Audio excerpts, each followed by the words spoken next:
Happy 4th of July. And Indeed, happy. happy Independence Day. Here in the United States, I like to refer to it as Happy Dear John to England Day, because we wrote the greatest Dear John letter to the United Kingdom on July 4th of 1776. Don't forget to leave your computer diskettes out for Jeff Goldblum so he can defeat the aliens. That's right. And our official divorce was when the Constitution got written. That's our divorce papers. So who's all here? I know I saw Snort and Gambit here. Gambit was first, Snort second, and I don't know if anybody else is watching right now. Nobody in the chat. It's Deadsville. Everybody's doing 4th of July stuff. Oh, Christian is here. Bonjour, bonjour, mon ami. Yeah, well, he's in Canada, so it's not a holiday for him. But most of our audience is in the US, so they are pretty sure they're not doing stuff. I can tell you right now, Mac is watching Jaws with his dad. Nice. That is a big 4th of July thing that Mac does every 4th of July. I like He watches that with his dad. He used to watch with his mom and dad, but when she passed away, it just fell on his dad to be the one to watch it with him. I don't know what Mac's going to do when he loses his dad. He can be forced to drive all the way over here to watch it with Zoe or me. And so, hi Gambit, hi Snort, hello Snort, and of course Christian's here. I don't know who else is going to watch this. This might be a small audience today, but hopefully we'll get some watches over the next few days as we lay down some knowledge and some fun shit about this movie. I'm surprised Tom Connors isn't here. He's busy. We haven't had Tom on. He didn't even show. He didn't even show up for Ghostbusters 2 or whatever else it was we did that I know he was interested in. I can't remember. He's got shit to do. Yep. But I am a fan of this film, and have been since I was a little boy. I went to see it when I was 11 years old. And I saw it with my dad, and I was so terrified by this film when the laundromat, the basement laundromat flooded. I wouldn't go into the water. You don't go in any water that's not in your shower. Yeah, if that water goes over my ankles, there could be a shark in it. We have a super chat. Oh, we do? From Christian. Oh, Christian, hi, thank you. May the wings of liberty never lose a feather. May the colors of freedom never run. Amen. Classic line, John Wayne. And of course, it was also used in one of my favorite films of all time. Big Trouble in Little China. There you go. Thank you. That's a $10 video. So you get a special video today. I will play it for you now. And here you go. This one's for you. You go inside the cage. Cage goes in the water. You go in the water. Shark's in the water. Our shark. Farewell and adieu to you fair Spanish ladies. Farewell and adieu, you ladies of Spain. For we've received orders for to sail back to Boston. And so never more shall we see you again.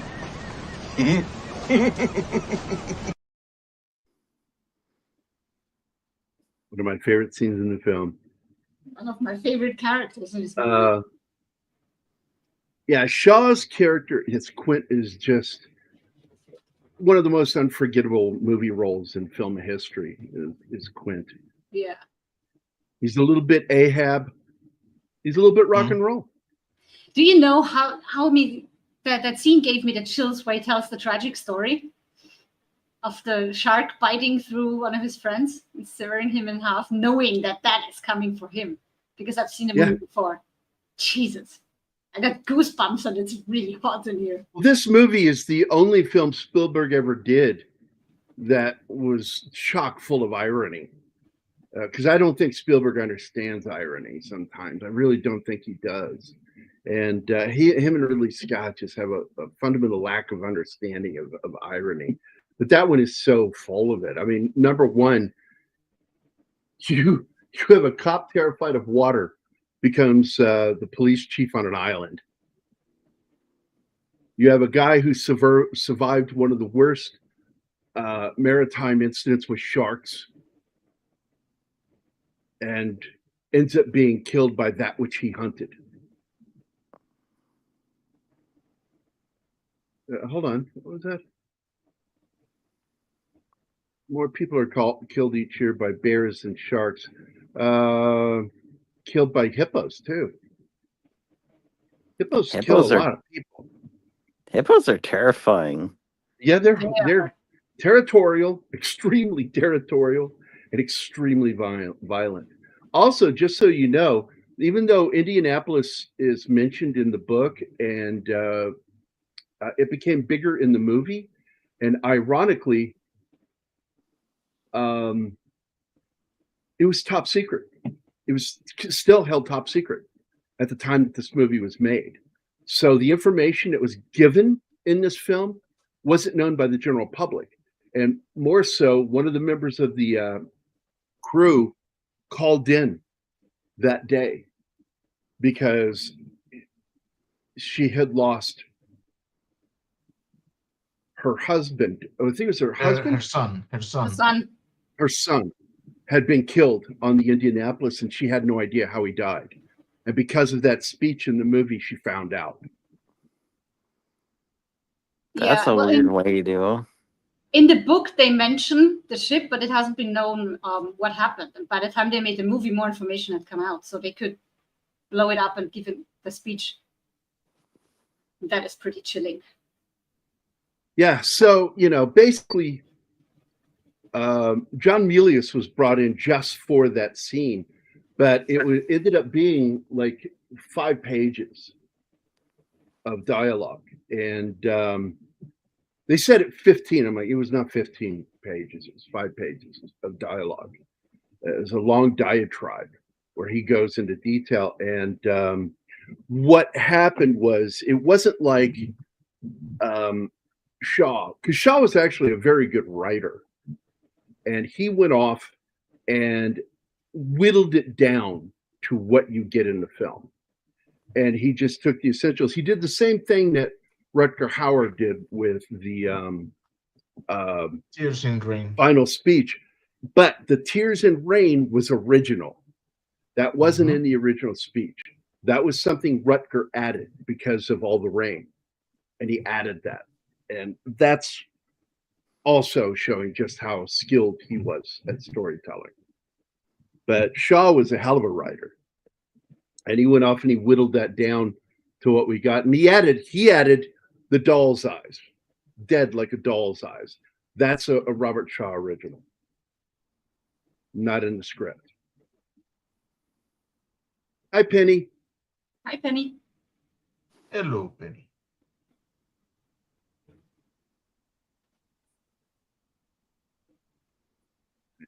Stream Hive, you can go fuck yourself.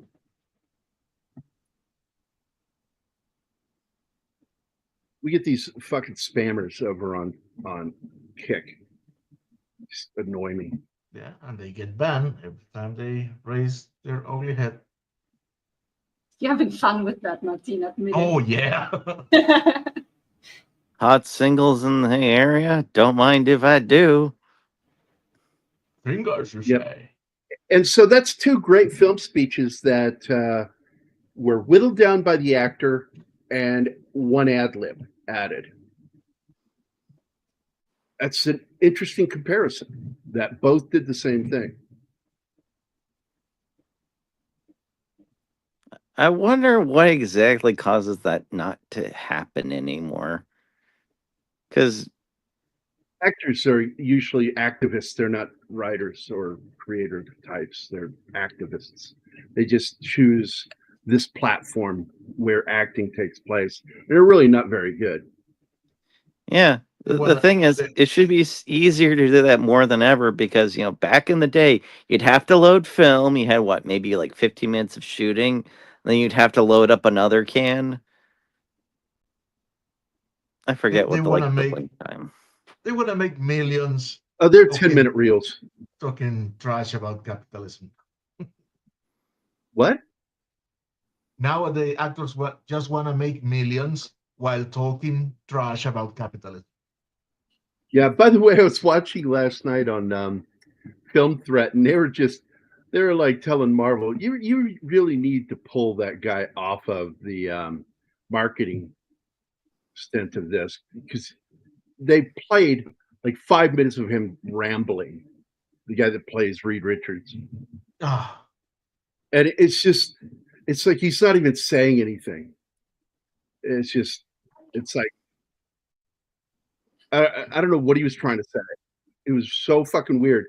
And finally, Chris Gore's like, okay, I can't take anymore. He ended the video. I just can't take more of this.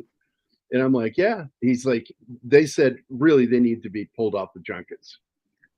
They need to pull him off and not let him speak because he just blathers about nothing.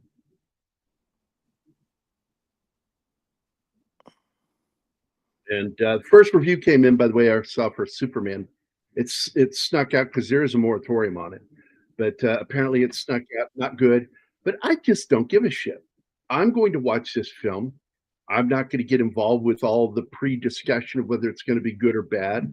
I know everybody knows how I feel about James Gunn. I don't care if the movie's good. I'm never going to change my opinion about James Gunn. And even a chimpanzee can get a square block in a square hole sometimes. So if it's good for him. I don't really think that he's that good a writer. I never want to see his face again. I've seen it more times in the last 2 months than the preceding 15 years. In the US, we say jerk off, not pull off. oh, So I'm just letting you know, Andy. I have no idea if Superman's going to be any good or not. I'm already sick of the movie. That's the problem. If you pay too much attention to stuff, that's how you get sick of it. I don't go watching everything about Superman. I watch the trailers. I occasionally pop on to see what Film Threat's got to say, or Tom and those guys, but hardly stick around to listen to any, because even Tom seems to be grounded like I am, which is, I hope the movie doesn't suck. It looks like it could be fun.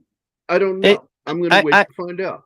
I haven't been heavily looking into it. It's that all the bloody advertisements constantly is nothing but Superman. It's either the thing where he's spinning around with the laser eyes, or it's one of the things that like goes, "Oh, James Gunn, James Gunn, James Gunn, James Gunn," and it's like,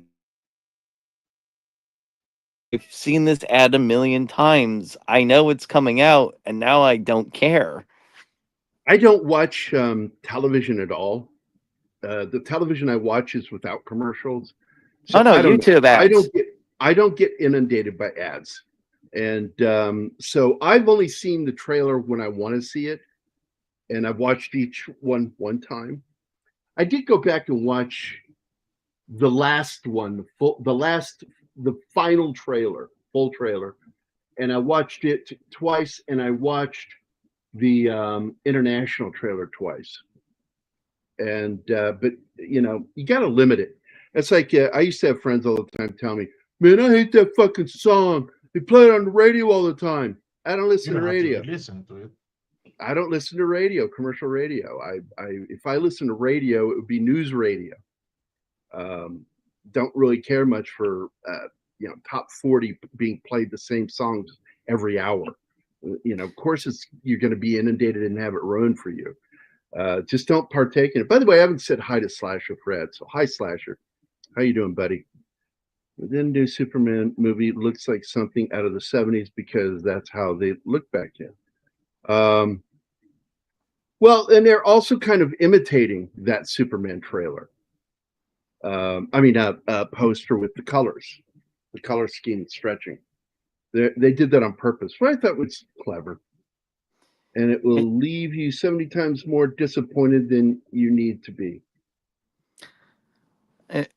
If I'm watching anything, I'm gonna watch like F1, or what I'm planning to watch is I want to see F1. K-pop Demon Hunters. I'm Not gonna be interested. watching that soon. Fuck off. Not interested in that. Very limited. It's like even my buddy Mark will send me stuff to watch, and I'm like, don't want to watch that one. The new film, it's the sequel to the Netflix characters that are ancient characters that are still young looking, that warriors. Yeah. I watched the first movie. The Order, The old or whatever it was called, or I don't know. All I know is they put a new one out, and I don't care to ever watch anything with her in it again. I look at her, and all I see is a child abuser. So I'm not interested in watching her movie.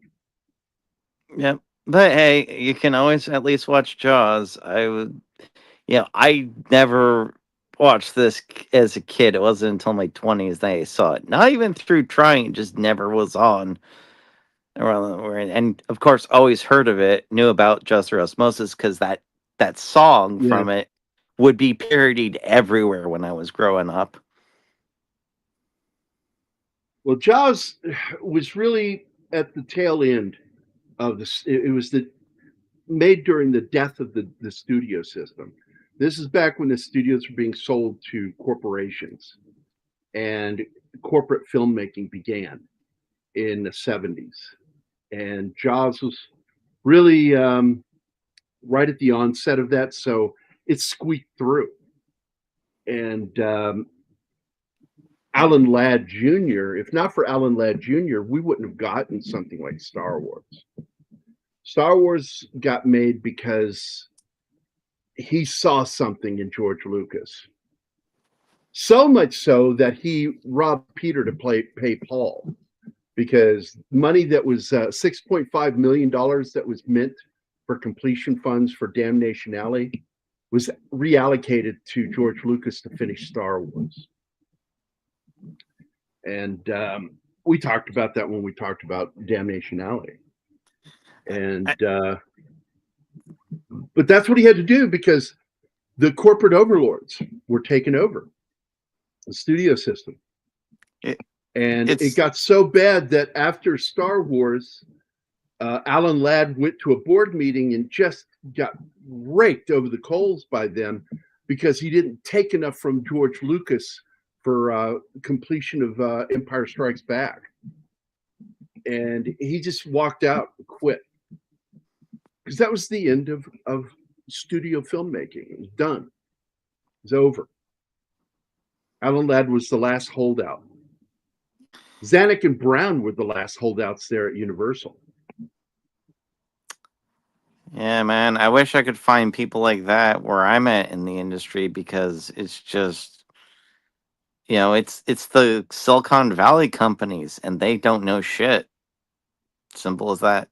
Nobody creative is involved with film production in when it comes to corporations. I just saw something. Hold on. What was it? Oh, Richard Dreyfuss. Yeah, Richard Dreyfuss was unknown in '74. The only thing he'd been in was the American Graffiti and that. What was that romantic comedy he did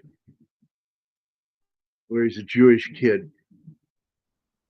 Oh, What, my Fiddler God. on the Roof, or? No. I'm trying to think. The Brighton Beach Memoirs or something like that. Let me look it up real quick, because it's one of his early films. And Yeah. he could play off playing a kid. Yeah, I'm not too into the 1970s in comparison with, like, ironically earlier eras or the later eras. Like, obviously 80s is a huge deal. Okay, so he was in Dillinger, the movie, which was really good. He played Babyface Nelson. He was in American Graffiti. He played Kurt, one of my favorite characters in the film. And then he did, that was it, the Apprenticeship of Duddy Kravitz. That was the movie I was trying to think of.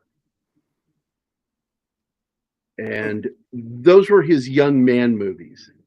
And then after that, he started playing grown-ups because he was fucking adult. He was in Jaws playing Hooper. He played Colonel Netanyahu in Victory of Entebbe. He plays the soldier who got killed. And then Close Encounters, he played Roy Neary. Oh my God, he's in the movie The Sentinel, uncredited, in 1977. Wow. That's a good horror film. I like that film. Yeah, I know they call this a thriller, but I always consider this a horror film because it's very slasher-like, especially this beginning. What? The movie I just mentioned? No, Jaws. Oh, Jaws. Jaws isn't a horror film. It's an adventure film. That's scary. Well, yeah, I'm saying Jaws is kind of very similar to a slasher villain. And Well, it's not even- especially the scene in this beginning is the whole thing of, like, girl takes clothes off, murdered. Yeah, Well, what makes it horrifying is that you don't actually see the shark for like the first half of the movie. You just see what it's doing, pulling people out of the water and all the blood coming up. And sharks are terrifying creatures. They're ancient. American Graffiti gave him some notice because he was one of the main characters in it. It was a hit, a huge hit. But Jaws made him a star. If that's what you're trying to say, Gambit, yeah, that's a fact. It made him a star. But that was, whether this movie made it big or not, that was already in the cards because Spielberg liked him and wanted to work with him again. So even if this movie had flopped, when he plays Neary in Close Encounters, that would have made him famous too, a movie star. But Duddy Kravitz was kind of like the movie he did before he broke loose, and it's a good film. It is a good film. A lot of the great lines in this film too is something they talked about in the documentary, which is a lot of it's improvised. They were allowed to improvise a lot. You want to get drunk and fool around? Absolutely. Ad-libbed.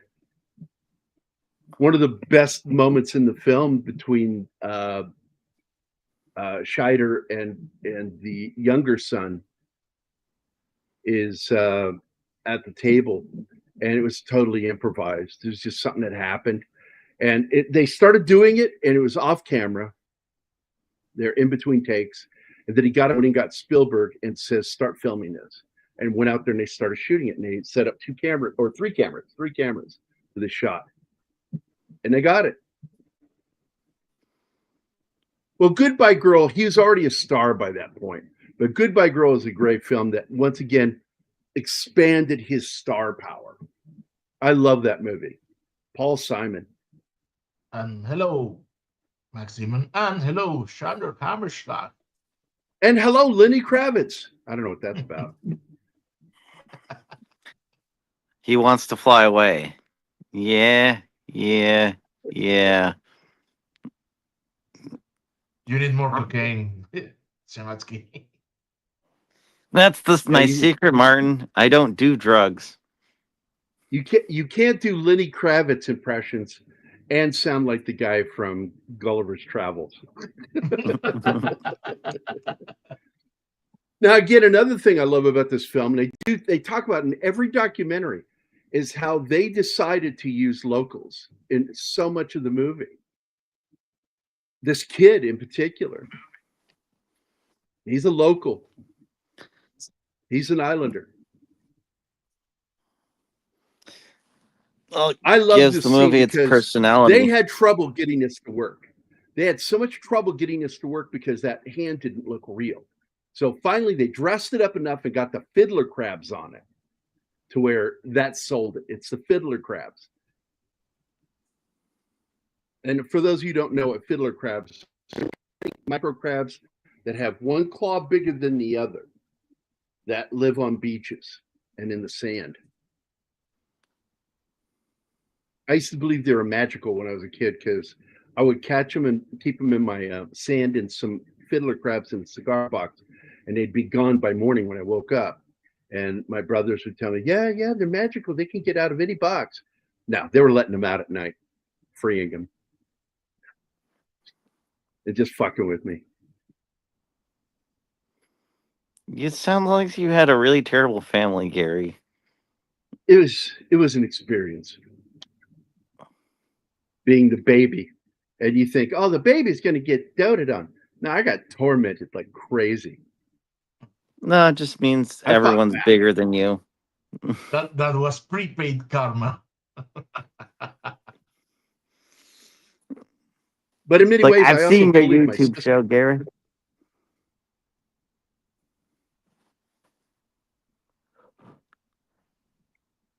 Battle of Britain. No, everybody was good in that. Michael Caine, all of them.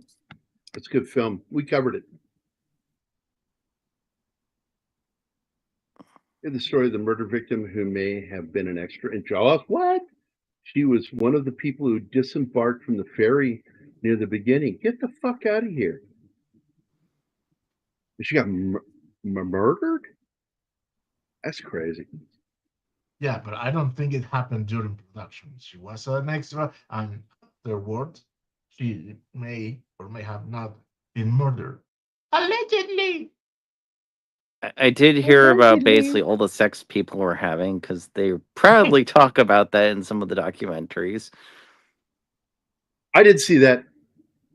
I have no clue what you're talking about. I've not seen that. Me neither, and I've seen all, well, 2 out of I've seen 3 documentaries official on this documentaries. film. No, it was one of the ones that was Richard Dreyfuss was talking Now, that's about. Man, Murray I gotta find the Hamilton. one. Okay, I'll pause it. See, I don't know, man. I've seen 3 major documentaries on this film, and I've never seen that mentioned. It's like, what the fuck are you watching, Shadowski? It's Oh the my same God. one that had the interview I was telling you before the show started, where like, Yeah, see, I didn't see that interview either. So we got to find that video so we know what the fuck you're talking about. Anyway, I want to mention this is Murray Hamilton. He is a great fucking actor. The other big role that he had outside of this, because he's a character actor, okay? He was in The Swimmer with Burt Lancaster, but the big role outside of this one is he plays the part of Dustin Hoffman's dad's best friend and neighbor in The Graduate. And it's his wife, Mrs. Robinson, that Dustin has the affair with. And that's one of the biggest roles he played outside of this movie. But he is so fucking good in this movie. I don't think anybody could have pulled this role off better than him.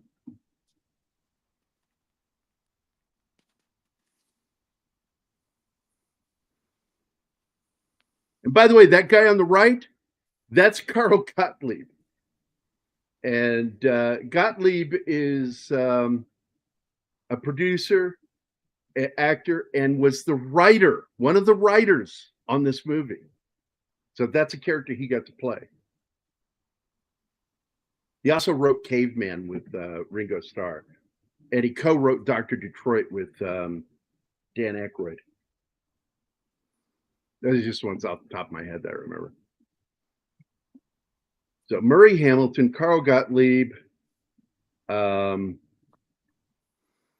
Chris Rebello, sadly, he plays Michael Brody, the older son.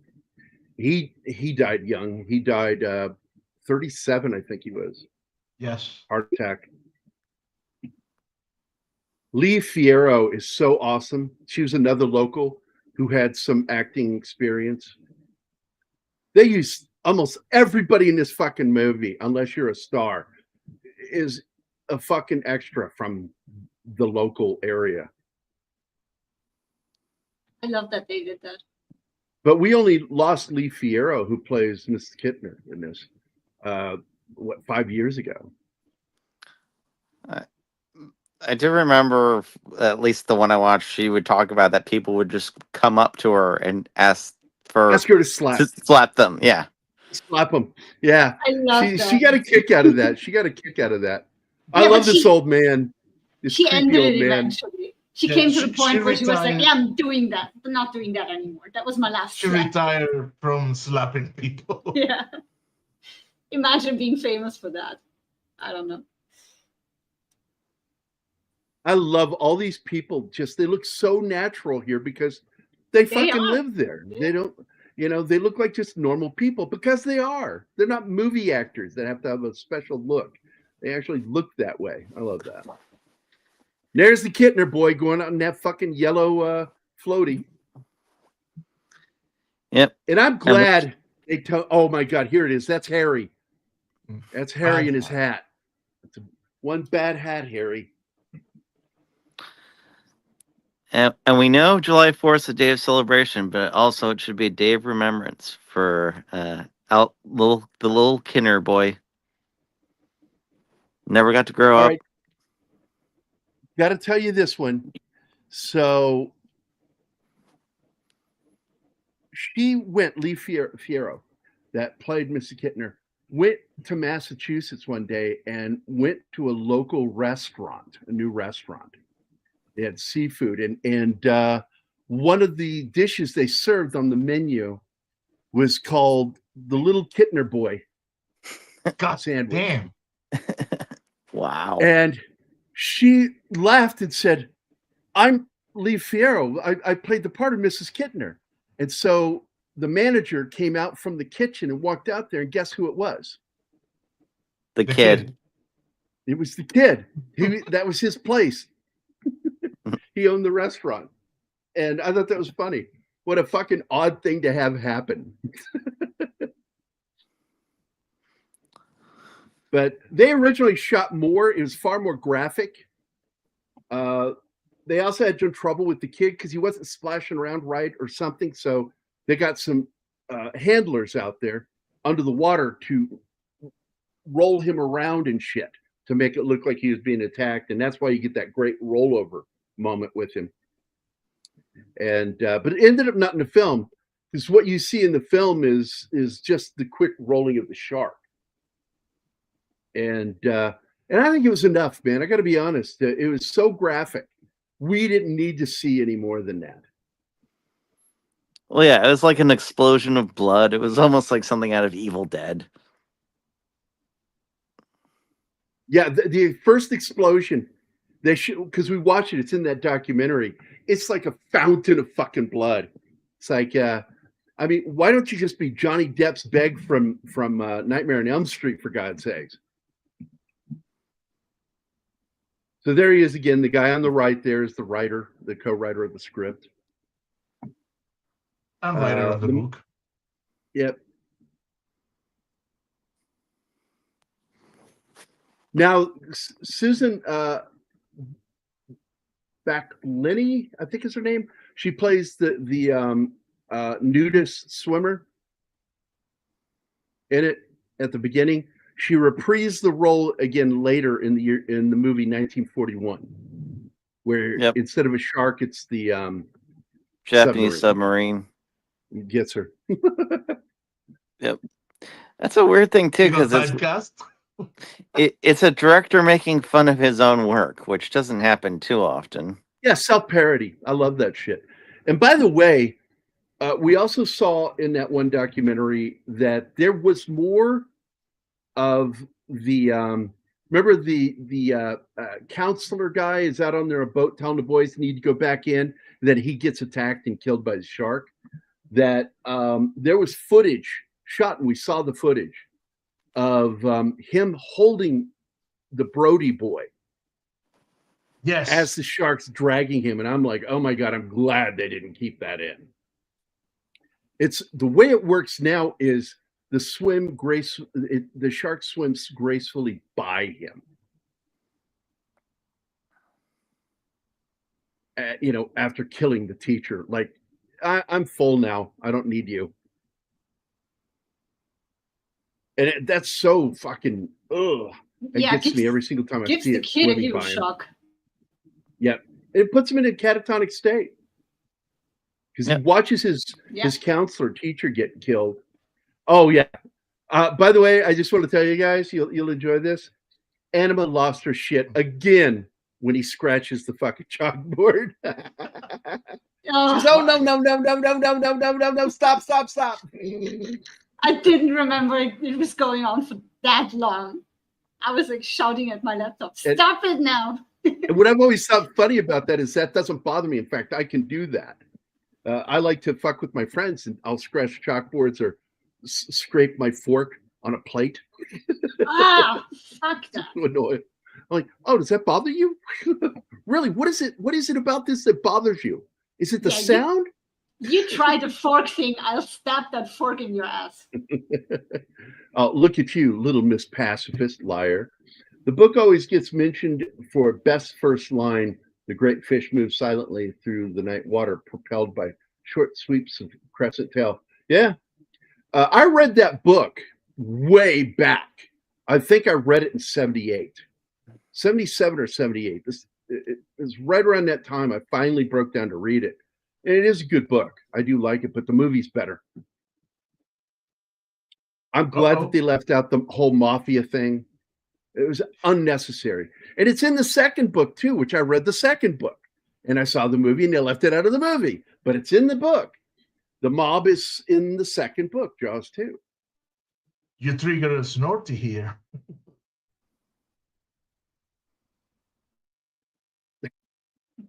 That's funny. Yeah, I agree, Snorty. There is.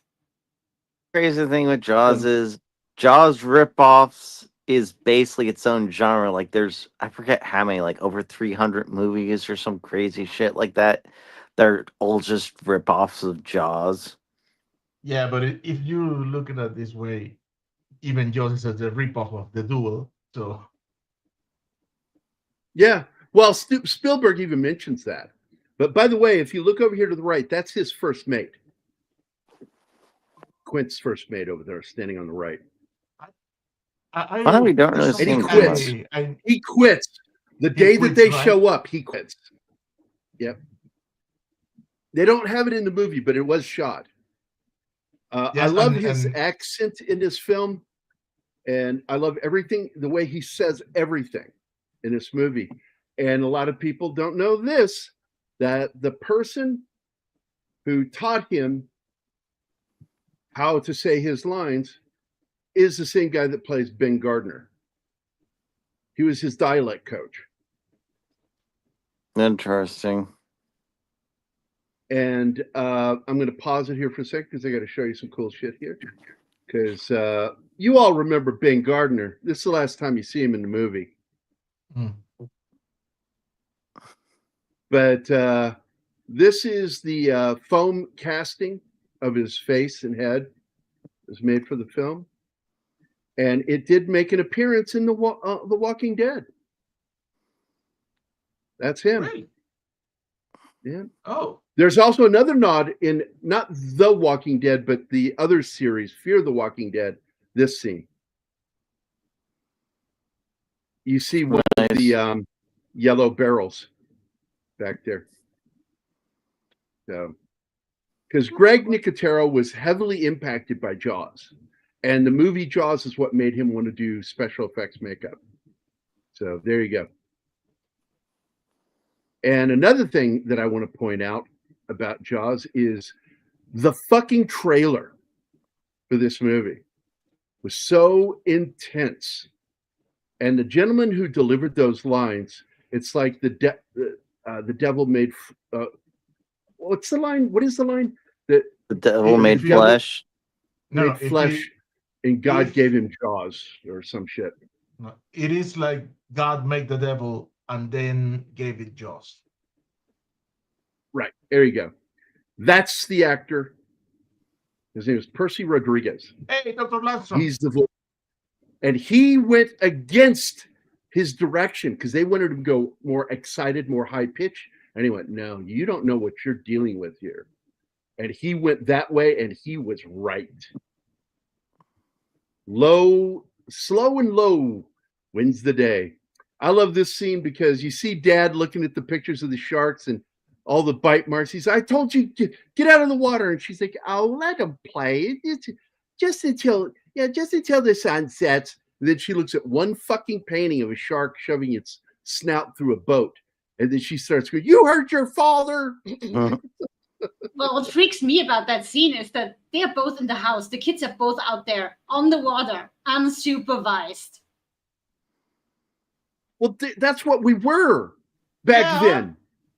Yeah. Yep. We were not. Parenting was easy when we were kids. That was the one rule. Never go near the water unsupervised. Unless you've proven to us that you can swim in your clothes with shoes on. We had a holiday home on a lake. And that's the one thing they were strict of. We were allowed to wander off into the woods all the way to the farm to get milk and shit. But the lake was out of bounds.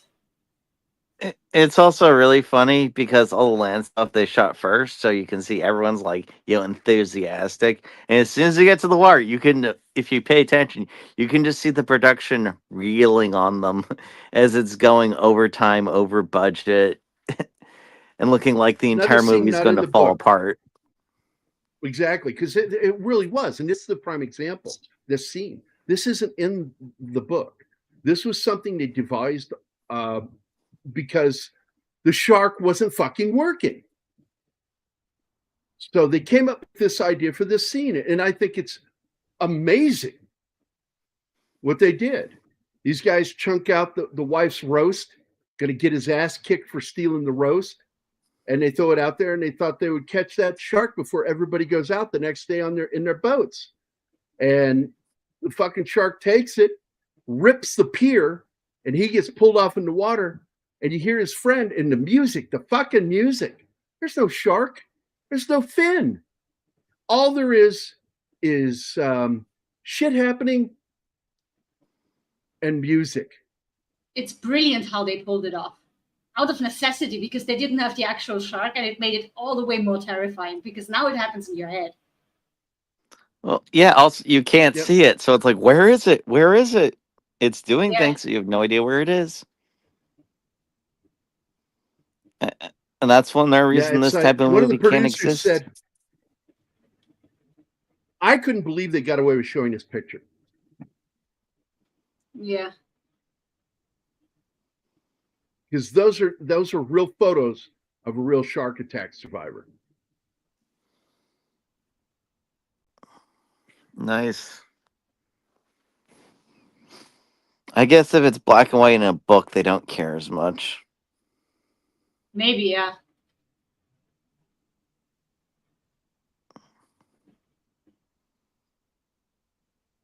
And by the way, if you don't recognize him, if you're a Star Trek fan, you should know who that is. Dr. Lindstrom. Yep. Yeah, the pier itself becomes the shark because it's the pier that's coming at it in the water.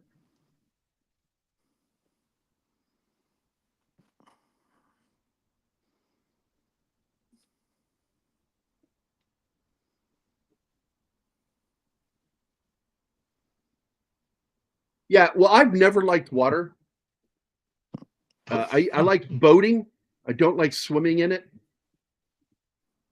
Okay, this is all townies. This is all locals just being themselves on camera and having the time of their life. And in fact, one of the lines delivered here there's Ben. That's the guy who was Quint's voice coach, Robert Shaw's. When he says, "Is there a good restaurant around here?" "Yeah, just walk straight ahead." That was an ad lib by the townie, and it was used in the film. Right here, this scene. That's what it's so realistic. If you're not going to They're just being themselves, doing the little ad lib lines. It's great. Yeah, and they're laughing at each other's jokes too, and I think that's great. They must have had so much fun doing this.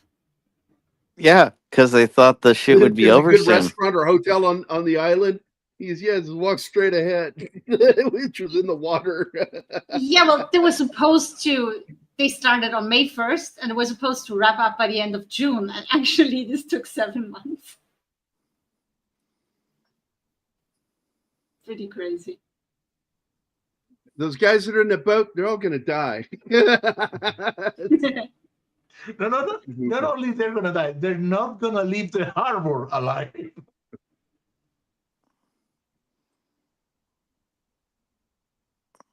He doesn't even know who he is yet.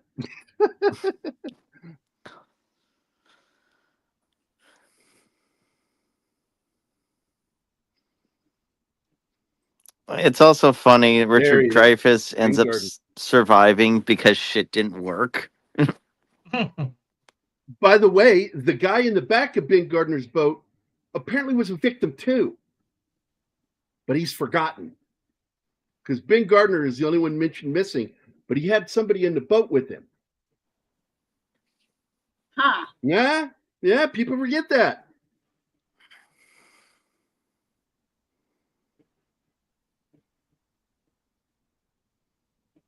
Well, let's see. Was that seeing one of the ones they added later? In case that's just a common mistake, then, because it's like shit. We need to fix things up. No, the scene they added later is the one with the head sticking out of the boat. They did that. Yeah, in that was California shot way. The film was done. It was in the can, and Spielberg felt there was one more scare that needed to be in there, and he went to the film editor's swimming pool and used her swimming pool to shoot that additional shot of the head coming out of the boat and Neary's reaction to it. So that was the one thing that was shot after all shooting was done. And one of the documentaries actually shows people in the movie theater reacting to that scene, and they were screaming, jumping off the seats. It was amazing. Man, how many documentaries are there of Jaws? There are only 3 major ones that I'm aware of. And we watched 2 now. Well, actually, there is an older one that was made way back that's mentioned in the documentary that came out in the 2000s that Roy Scheider narrated. And that's the one that came out and was put. Yeah, it's the one that was used in the original, what do you call it? Laserdisc collection. And I've never seen that one.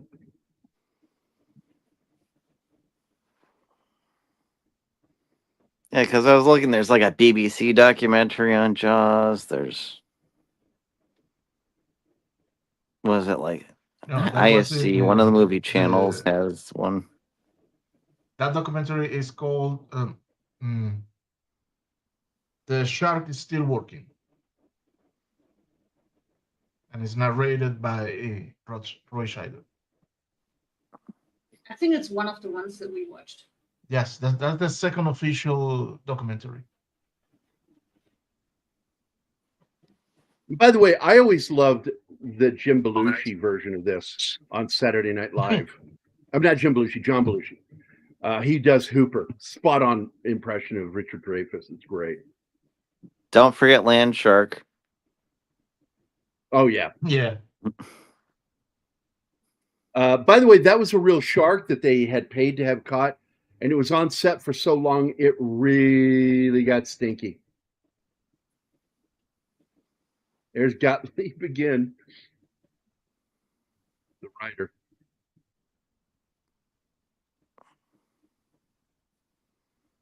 That's See, not a we man got eater. it. Stick your head in that mouth, see what it does, you know. And then finally he says, that's a tiger shark. A what?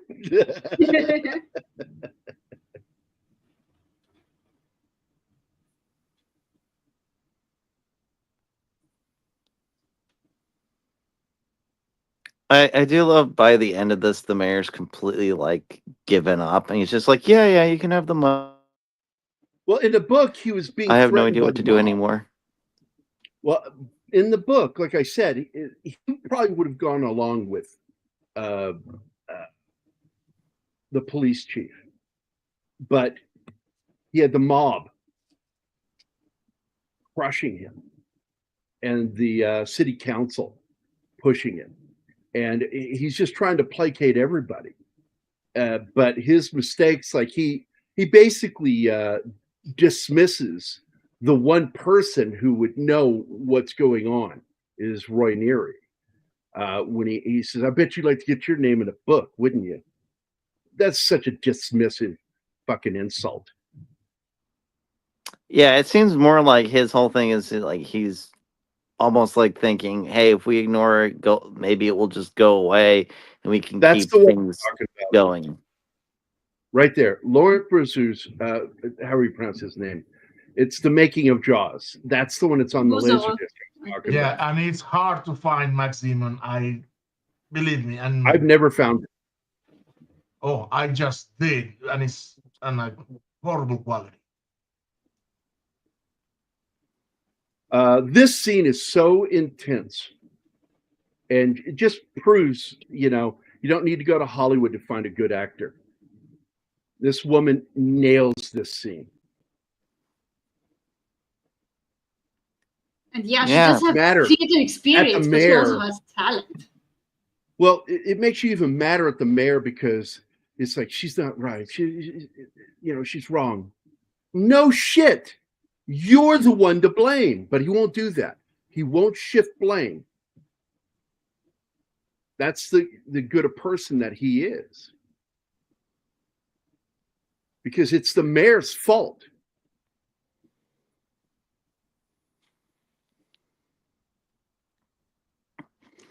Yeah, it's one of those unfortunate things in your script writing stuff and an adaptation. You could go into his motivations, but that would eat up so much fucking screen time. Whereas just having kind of being a selfish prick is a lot faster way of doing it.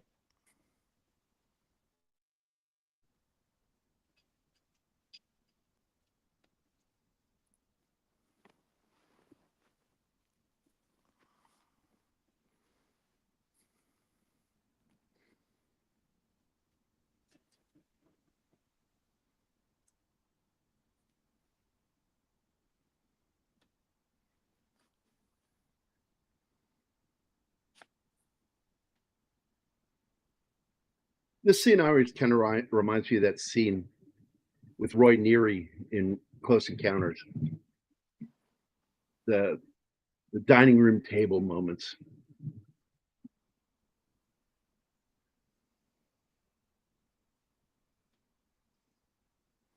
Wouldn't it funny if Roy Scheider made a shark out of mashed potatoes? Yeah. This means something. So Zanuck and Brown, who were basically Spielberg's babysitters on this movie, it was their job to make sure that he got everything done. They were there for almost everything. They independently heard about Benchley's novel Jaws before it was even published, and because they got to read the original manuscript. And there are some mentions in it in different magazines, including Cosmo. And basically, they went and made a deal really quickly. And there's so many connections between the movie and the book because, like, when they did the original book, they were really struggling with what to do with the cover. And the artwork never looked quite right on the original cover. And finally, the artist, shit, I just forgot his name, that painted the famous Jaws poster. He was a graphics artist, and he did the basic design for it. And when they did the second publishing of the book, it was with the movie poster art. And I think it's beautiful artwork. And I've heard some people say, "Oh, well, it's not quite exactly right." Experts. And come to find out, he used a photograph of a great white shark from the National Museum, the Aquatic Museum. And he took a photograph of that he took himself. Yes, he took the photograph of the shark that was laying on its side because it was being cleaned, and that's how it looks.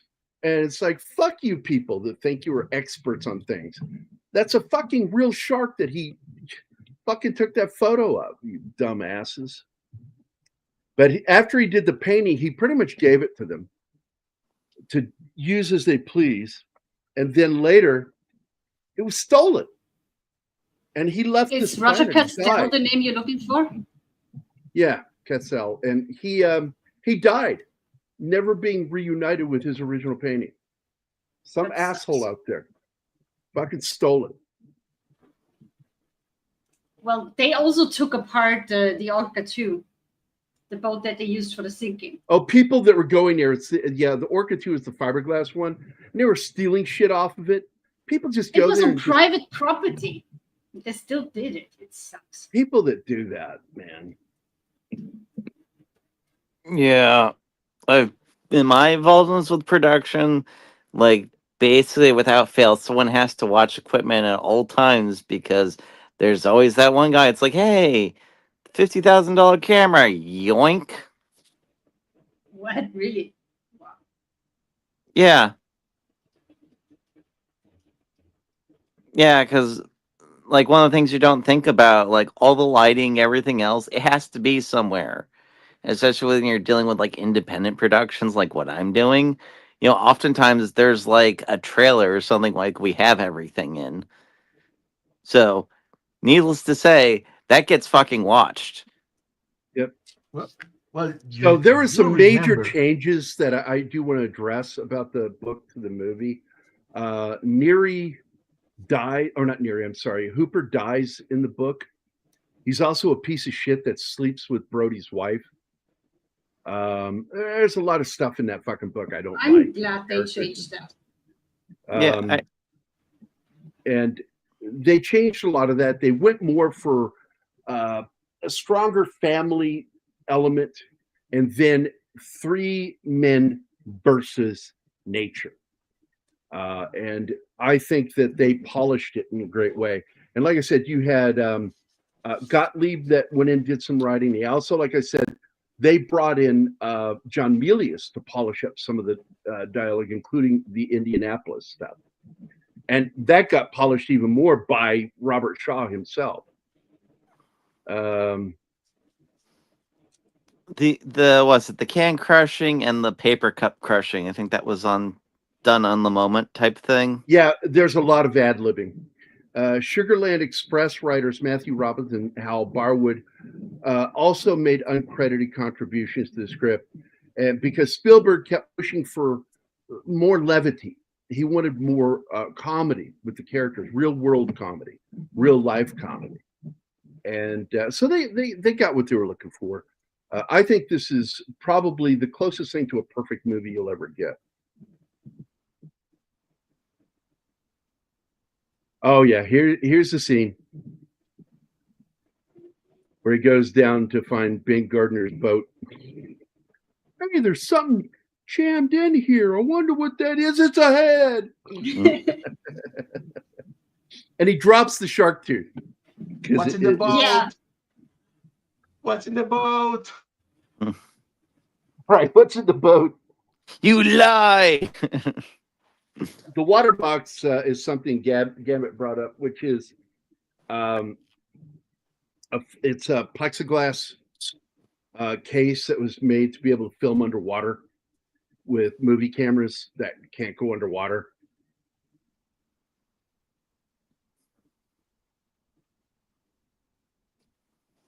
I love that fucking Hooper's boat, man.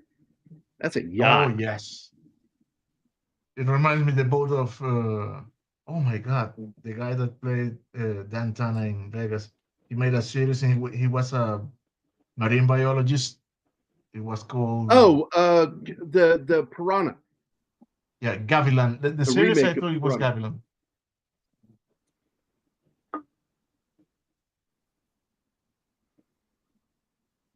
You say it's supposed to look like a cage. You mean like a Nicolas Cage? Oh gosh. It's a water box.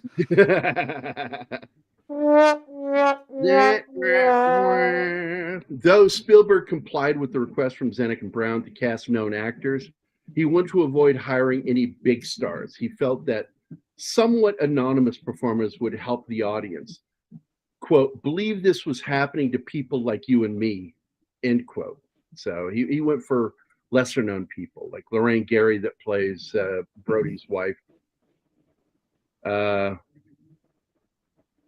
I miss that kind of mentality because it just seems that now in Hollywood there's like basically about 20 people that they're going through for everything, and occasionally they'll shift one or two person in or out. Now this is something I wasn't aware of until later, that Robert Duvall was one of the actors that was offered the role of Brody, and but it was Charlton Heston who was very interested in playing Quint, and that would have been a whole different fucking movie. Yeah. I will hunt down this shark. Get your damn filthy teeth off me, you damn dirty shark. So I think Roy Scheider was a perfect, because he was kind of a star, but not a superstar, you know.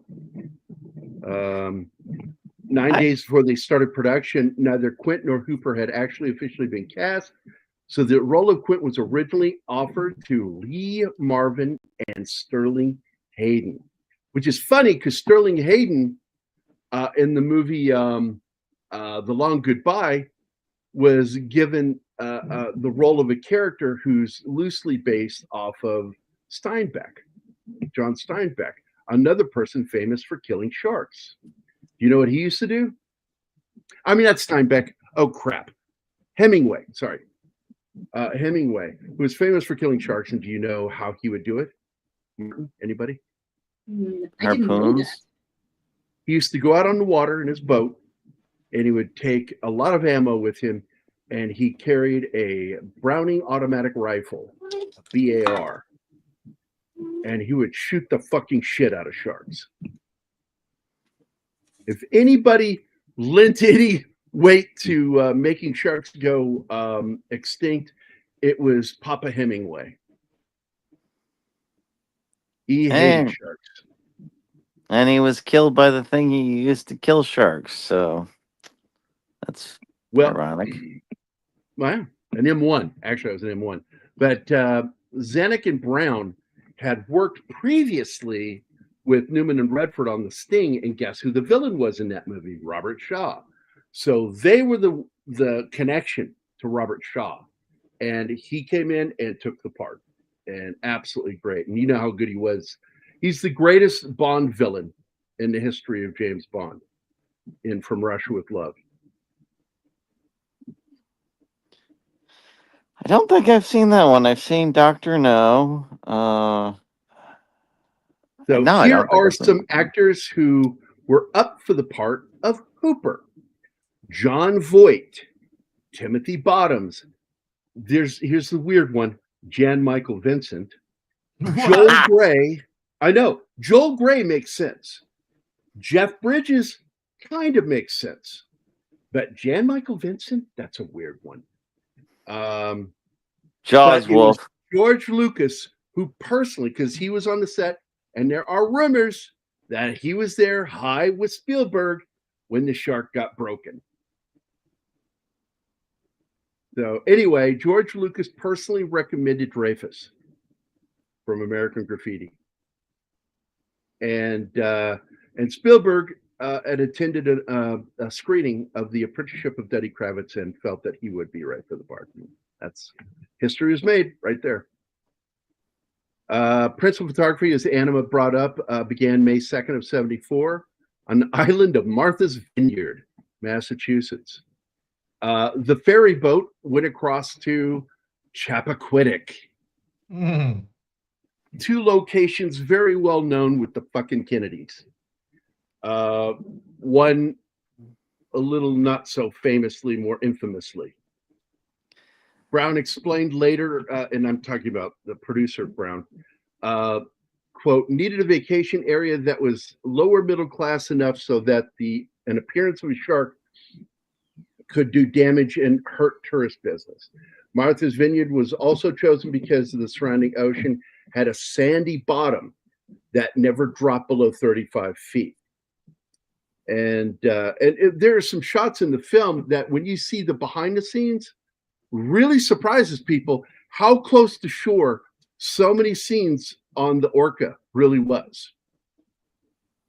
And in fact, if you watch while watching the film, you see that they're always within eye shot of land. They never go that far out. You know what? As a kid, I loved that movie, but I tried to watch it later, and I'm like, oh, that movie's horrible. I love Orca. I love it. I'm going to remember loving it, and that's how I'm going to go with it.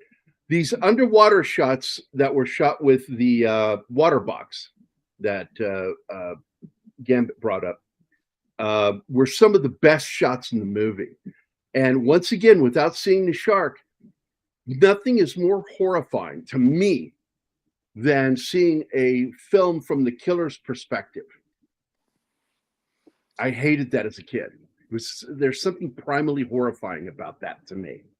And so all the time seeing legs and the camera moving close to them, and you hear the music fucking building to a crescendo.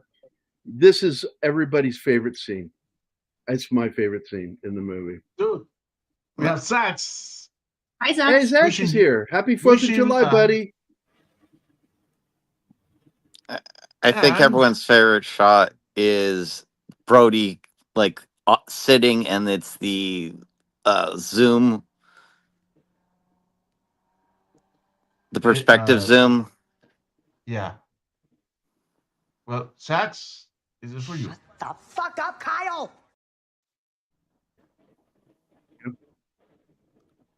This scene is one of my favorites in the film because I love the two kids who thought they pulled off a prank, and like every weapon on the water is aimed at them. He made me do it. Yeah, blaming the younger brother. Typical sibling bullshit behavior. Well, now, Timmy, you're going to jail. I hope you like getting reamed in the behind. By the way, I did want to play this. This is one of my favorite clips from Family Guy. I love this. It's always, it lives rent free in my head. How are you, Richard? Fine, Roy. How are you? Good, good. We should grab a drink sometime and catch up. Maybe reminisce about Jaws. Great. You should give me a call sometime. My number's 555. Wait, what? 555? Yeah. You know what, Richard? If you don't want to have drinks, just say so. You don't have to be a dick about it. Sax, thank you very much for your gifting 5 Pop Culture Minefield memberships. Thank you, Sax. And the winners are the original Fuss, Stunning and Brave Megatron, Nice name. United Spacers Alliance, Figure Drawing. I like how all the names are nerdy names. Yeah, we got them right here. Awesome. Let's see. Brave Megatron. United Spacers Alliance. Figure drawing. Wait a minute. He got one yesterday. No, that was McKinney. Oh, that was Yeah. Bikini. That's right. Was that it? I think that's it. Yeah, I think that's it. All right, fantastic. Thanks, man. Another thing that kills me in this scene is when he's running towards the pond, when he hears the girl screaming, it's in the pond! He's in the pond! And as he takes off running and he crosses that bridge right as the shark is going the opposite direction. And it's like, man, the timing in these shots is so good. And there she is. It's in the pond. This scene scared the shit out of me as a kid.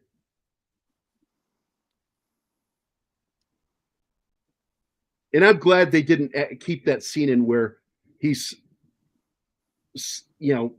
floating along with the guy in its mouth and holding the kid. And I'm like, no, that would have been too much. Too fucking much. Yeah, this is it. As the shark goes underneath the bridge, the chief runs the opposite direction and misses seeing the shark. Look, I never watched 3 ever again. I watched it in the theater in 3D, and I was so angry that when Jaws 4 came out, I'm like, fuck you. No, I'm not gonna fucking watch it. There is a great I saw the quote trailer, from the roaring shark, too. Come on. there is a great quote from Michael Caine about Jaws 4 though. Never saw Jaws For his 4. house Yeah, I saw He the paid for my house like house. that built. was paid for with Paid the for. Jaws 4, and it's magnificent. Yep. I've noticed how the movie borrows from Universal's final monster movie creature from the Black Lagoon because both of them have an old sea captain who joins them on the journey. Yeah. Yeah, I saw that. And I was like, yeah, I'm not going to fucking watch that movie. I've never seen it. And I have not seen Jaws 3 since I saw it in the theater when it came out.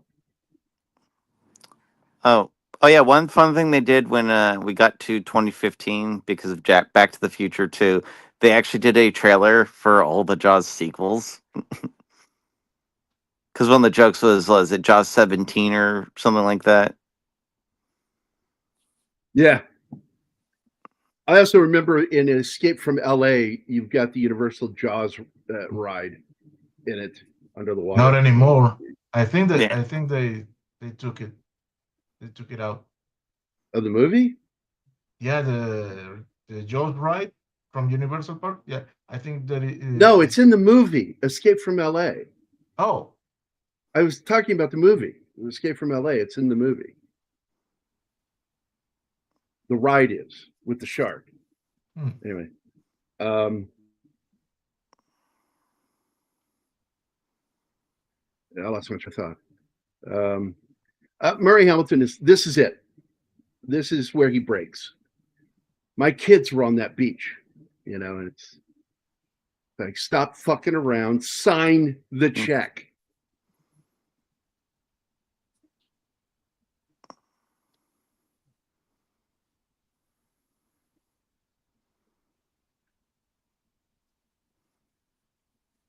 What was it? I do remember for the ending, the writer was arguing with Spielberg about like tanks exploding would not do that to the shark.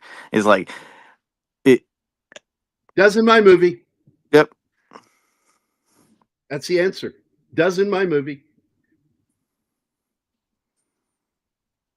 I like the ending of Duel too because like that miniature is really well done miniature. That truck going off the cliff. But nobody survives that. Nobody survives that crash. By the way, before this scene is when his first mate quits, and we don't get that scene to keep the pace of the movie. They took it out.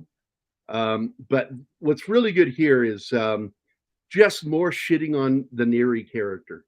I mean, a Hooper character, making him do a knot.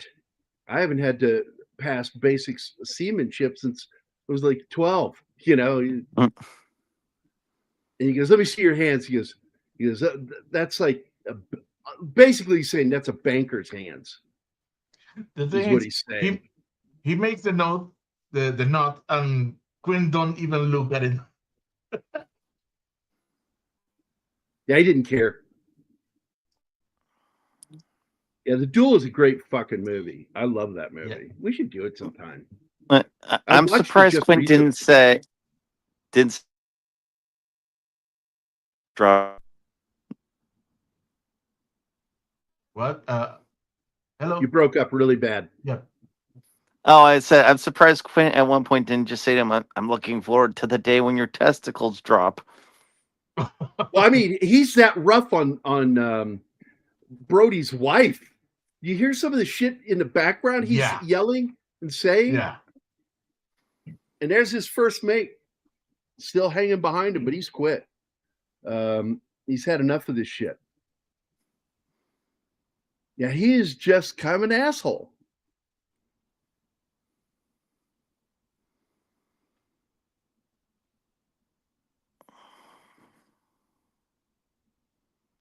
I love that.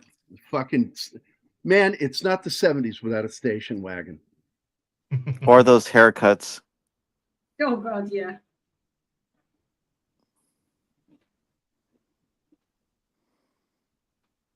So Gary, why was hair like it was in the 1970s? Were people just insane, or? Was that considered cool at the time? What's this in reference to? The hairstyles, because like 70s hair always First of is like. all, you had disco, which was awful. The impact it had on society was awful. Star Wars brought back cooler hairstyles, although I'm not going to say much about Mark Hamill's hairstyle. He had the Dorothy Hamill hairstyle. Han Solo, Harrison Ford's hairstyle was fucking cool. It's still cool by today's standards. But yeah, Mark Hamill's Luke's was really kind of gay. But disco is what ruined hairstyle.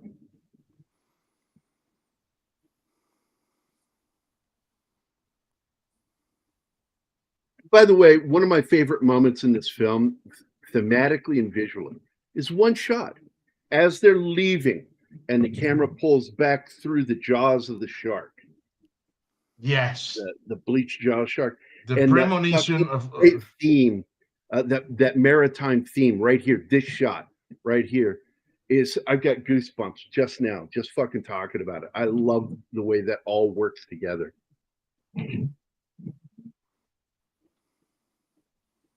That looks like Sweet Haven from Popeye. Oh yeah, we got blood in the water.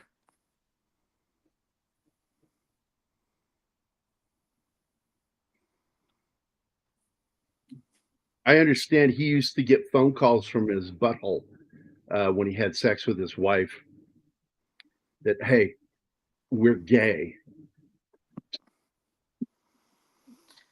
The thing I find more hilarious is Harrison Ford and Carrie Fisher were railing like crazy during the making of Star Wars. That's such a perverted thing, man. He's like in his 30s and he's banging a girl that's like 19. He was married. And he was married with children. Yeah, I don't like Harrison Ford as a person. I really don't. I don't give two shits what he thinks about anything. Did we say hi to Genghis Khan? Oh, I didn't see Genghis. Hi, Genghis. I just noticed them. I'm by the name assuming it's him. Sorry. Well, I got to tell you, Mark Hamill was a whiny bitch in the first Star Wars. Is that what they made the second one so rough? Station. I'm doing a line and you walked right over it.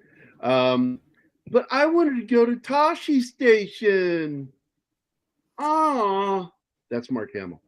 Now, my favorite thing about the Star Wars films is if you really pay attention, you can see Carrie Fisher's Coke finger. Oh, really? I know that in one shot that you're able to. Oh yeah, no. If you pay attention, I think it's like her pinky finger in one of them, like the nails out. That was the nail she cut the cocaine with.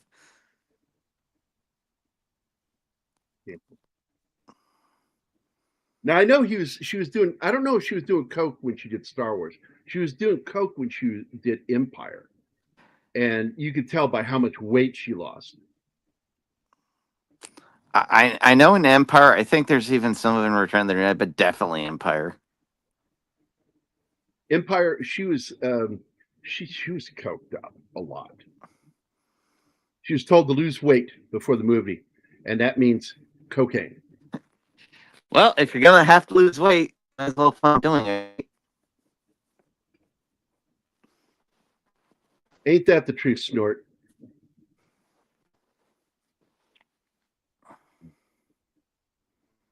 Oh, look, he did some great voices. They're all pretty much the same, but I still enjoyed him. He did this one. There was this time travel animated series that he did one of the characters in. I thought was pretty good. I like his voice of the Joker. Yep. And now we're at the misery section of the filmmaking for the rest of the movie.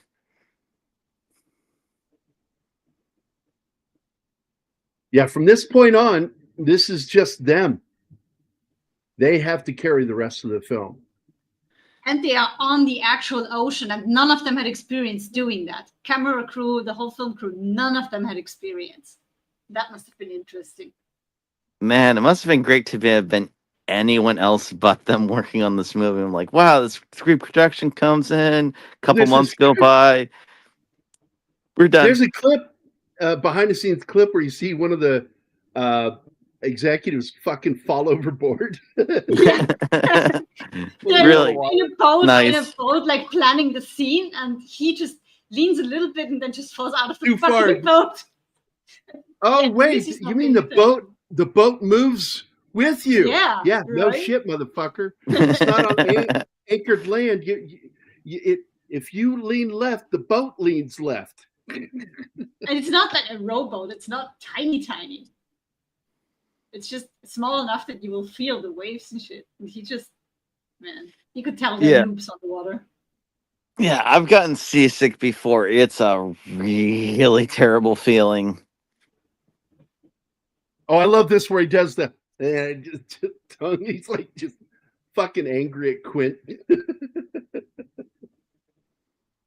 He's a 12-year-old boy, you know. That's the thing you got to understand about Hooper, and he's a kid. Yep. Another thing I Horror missed, Captain. smoking. I don't need to take this abuse much longer. I love when they're in the cabin in the evening drinking, and then the two of them start comparing their scars like as if it's a competition, topping each other with their stories. The best moment Yeah. is the one that's not said. Is when it cuts back to Brody, and he lifts his shirt Oh, up, yeah. and you see his scar from his appendectomy. He puts the shirt back down. He's not even going to tell them. This is the first time you really see the shark. Right here. We're already into the third act, and you finally see the shark. And his reaction to it is just worth the price of admission. Also, I want to point out one of my greatest sound effects used in this movie is the sound of anytime the shark goes back into the water quickly, you hear that sound, which is the sound of micro bubbles coming back to the surface. And it's something you hear if you've been around water a lot. You know that sound. I love the way his head darts after the shark gets revealed, because he's literally just freaked out. It's like dart and then stop. And then he slowly backs up into the cabin, you know. He says, Yep. You're going to need a bigger boat.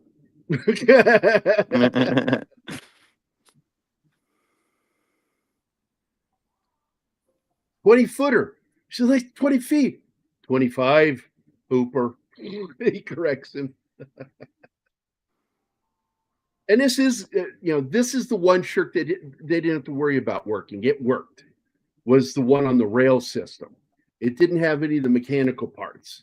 It just set up on the rail system that they would raise and lower. Yep, They had and they three were really, sharks. and they're really smart to have the yellow barrels be the signifier, because then that's way Well, easier that's to move. just it. Because the minute they start using the barrels, you don't need to see the shark. You know exactly where the shark is. And it's brilliant. It's fucking brilliant. They were forced to deal with the shark not working. And they had to come up with new and creative ways. And otherwise, that was Spielberg's career. It one and done. It would have never been seen again. But he found a creative way of doing this shit. And I don't know, Lucas spent a lot of time talking to him. And he may very well have been one of those people doing input on that. I know that's part of the reason why John Milius got involved. Once again, two people got involved with this. Yeah, two people got involved with this film because of George Lucas. Richard Dreyfuss and John Milius. Because Milius was George Lucas's friend. A lot of people don't know that. He was part of that original group that came up from USC. It, I love the it's so fun short crazy movie how that that we one watched. classroom. Yep. It's crazy how that one classroom had so many big name directors in it. Absolutely. And they all stayed friends and worked together. Because Francis Ford Coppola was already working. as was Spielberg, technically. But he became friends because Lucas was one of his competitors. And of course, you become friends with your competitor. And they became best of friends. And if it weren't for those two men, there's no telling what would have happened to the film industry, because it had gone corporate at the time that they made this movie. And basically, by the time Lucas was making Star Wars, which was 76, he started making it in 76, officially making it. Alan Ladd is the only reason why that movie got made. And I just sometimes wonder, if that hadn't happened, what would cinema look like today? Because they changed it, Spielberg and Lucas. And this set the record as the first summer blockbuster. And then they had to go a whole year to 1977 for the second blockbuster. And once corporate Hollywood understood that, that's all they saw. And so they want to do cookie cutter movies immediately. Everything has to be just like that one to make be successful. That's how they think. I think it probably would have. I don't know, because on the one hand, if this hadn't been as big of a success and the Star Wars hadn't been as big of a success, they might not have gone the whole let's just throw money at things to get a huge return. Exactly. And by the way, I paused here for that fucking look that he is giving Quint right now. He's not looking at the sunrise. He's looking at Quint, and they're letting you know he's looking at Quint by that expression. I fucking love that disdain. Well, they both want to be the boss on this. I Okay, would first kill of you all, if I could. no Star Wars, no Alien. No Alien, no Blade Runner. Sander. Because they wanted another hit. Fox did. Speaking about hit, that moment in one of the documentaries that we watched, but some of the production team go by the cinema on the opening day just to see if there's a line, and the line is fucking insane. That was great. Oh, yeah. By the way, I love this one, Pow. And then he pulls out the crown. That's a real crown from his real tooth. Yeah, you want to see something real, and that's how the contest starts, with their scars. And they bond. Reach up under that hat there, Hoop. Reach up under. Yeah. You feel that? And was even it crazy. St. Patty's Day, Boston. And even crazier one is when Star Wars premiered, Lucas was still working on the sound mix. So he's eating hamburger habit, and he's like, "What's that line for?" He goes in and like, "Oh God, the movie's out. I better go back and finish it." Yep. I love this line right here. It's being blocked right now. Just a sec. There we go. I got that beat. He gets excited. I got that beat. I got that beat. And he shows the scar on his arm from I think it was a thresher. Got him? The arm is moray eel. Moray eel. That's right. And then the thresher is his leg. Yeah. Yeah, he got because a lot of people don't know the skin is rough, like coarse sandpaper. Yes. And if they rub up against you, they can tear your skin. So they're comparing scars here. I love this scene.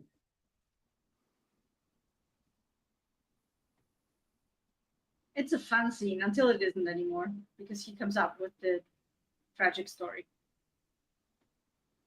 Oh, yeah, the Indianapolis story just fucking wrecks you. And I think it's a great way to use a movie to bring the truth out after they finally got out with the facts what actually happened. Telling it. Oh, and by the way, I forgot to mention that the reporter covering the 4th of July festivities on the beach is Peter Benchley. Yeah. Yeah, that's so great that they got him for that. The other star of this movie, again, gotta mention John Williams. His music helped save this movie. Yeah. And all he did was play the notes on piano because he's a pianist. He scores the music on piano. So he's playing it on piano for Spielberg, because Spielberg's just not getting it. He's like, I don't like just That's those all? two notes. That was his reaction. That's it? That's Yeah. that's all. And he goes, yeah, that's it. And fuck if he wasn't right. You know. It has to And by be the way, so I do want to minimalistic. point out that Richard Zanuck is the son of Daryl F. Zanuck, who was one of the first big Hollywood moguls. So Richard Zanuck and Brown were currently kind of at the head of the studio. And it was their heads on the cutting block if Spielberg didn't deliver. So I'm telling you, they, unlike that little movie we watched, that little comedy that made fun of the making of the film, it was fun, but that is not how those two were. Those two were there every day working with Steven.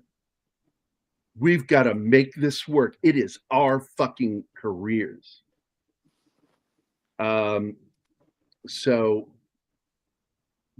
one of the things, Bill Butler is, somebody just brought up how beautifully photographed this movie is. Who was it that said that? I think it was Gambit. Was it Gambit? Because fucking Bill Butler is an incredible cinematographer. And I mean, he's done some great films. He's done some stuff where it's just a paycheck, okay? But he did that. I love this movie, The Return of Count Yorga. Great fucking movie. He did Hickey and Boggs, which was a really good film with Bill Cosby and Robert Culp, fresh off of I Spy. He did, oh my God, Francis Ford Coppola's movie about spies. The Conversation with Gene Hackman. Did you hear me? Yes. He was the director of photography for that movie. He was the director of photography on another film I really liked, The Execution of Private Slovik, which was a true story. Good film. Martin Sheen played Slovik in it.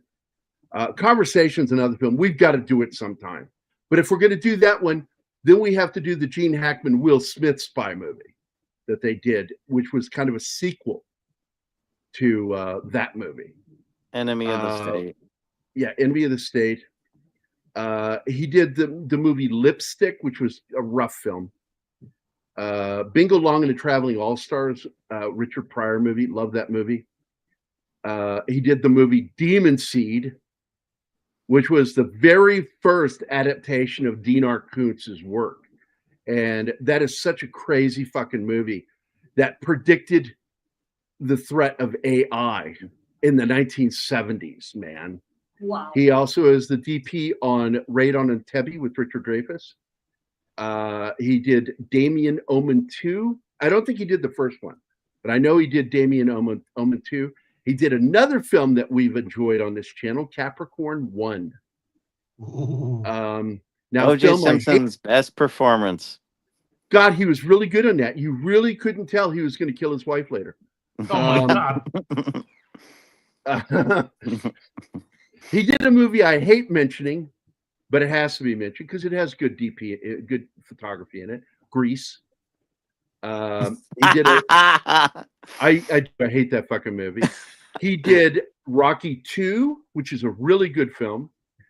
He did Can't Stop the Music, which was one of the first big disco movies after disco had died. They tried to revive it. He also did the photography for Stripes with Bill Murray. He did Rocky 3. He did the miniseries The Thornbirds. He did the movie about beer called Beer. He did Rocky 4. He did that weird-ass movie that some people might remember, Big Trouble. He did the really terrible TV movie, Bates Motel. Biloxi Blues is another one I really like that he did. But here's one, and I'll leave this as the last one. The first Child's Play with Chucky. He was a good DP, man. He knew how to light scenes. Yep. And we really do need to do Demon Seed sometime. Phrasing, Gary. Yeah. Right. Oh, I forgot. There is one more film worth mentioning of his before he died. Anaconda. No. Just when you thought it was safe to get on a jungle boat. Oh yeah, the best thing was like John Voight like going crazy and trying to kill everyone. Fuck yeah. John Voight being eaten in that movie was worth the price of admission, where he not only gets eaten, he gets thrown back up. Yes. And before he dies again, he looks at her all vomity and gross. And he looks at her and winks at her. Winks at J-Lo. Yeah. Now, you have problems with the roaring shark in Jaws 3D, but you don't have problem with this shrieking snake in Anaconda. It's okay. Oh, I didn't like that either. Come on, give me a fucking break. But I did enjoy the film. It's fun. It's fucking dumb. It's no, fun. It's not. It's a trash film. Ice Cube is not a good I'm actor. going to tell you what it's like. When you are like you go out dancing and you meet some girl that's way too hot and pretty for you and too young for you. Legal, but too young for you. And you enjoy that night and then don't ever want to talk to her again. That's Anaconda for me. Oh, I thought you were going to make a joke about it. It turned out that she had an anaconda. Yeah, you didn't know where I was going with that, Chinatsky. You don't ever try to guess where I'm going with something. You're just mad when I predict you like 80% of the time. You do predict a lot. You do know where I'm going a lot of the time, but I just got to mix it up every once in a while to even get you off guard. No, I just think, what would be the most idiotically pervert thing to say? And then that's how I know where you're going to go, Gary. Yeah. You think I was going to make a joke about trouser snake? Oh.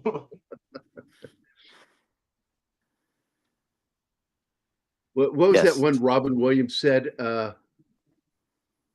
It's the Willie the One-Eyed Wonder Worm was one of them, he said. And there was another one he said about the Python of Love. One of my favorites was pants so tight you can tell what religion they are. A snake so fussy it spits out.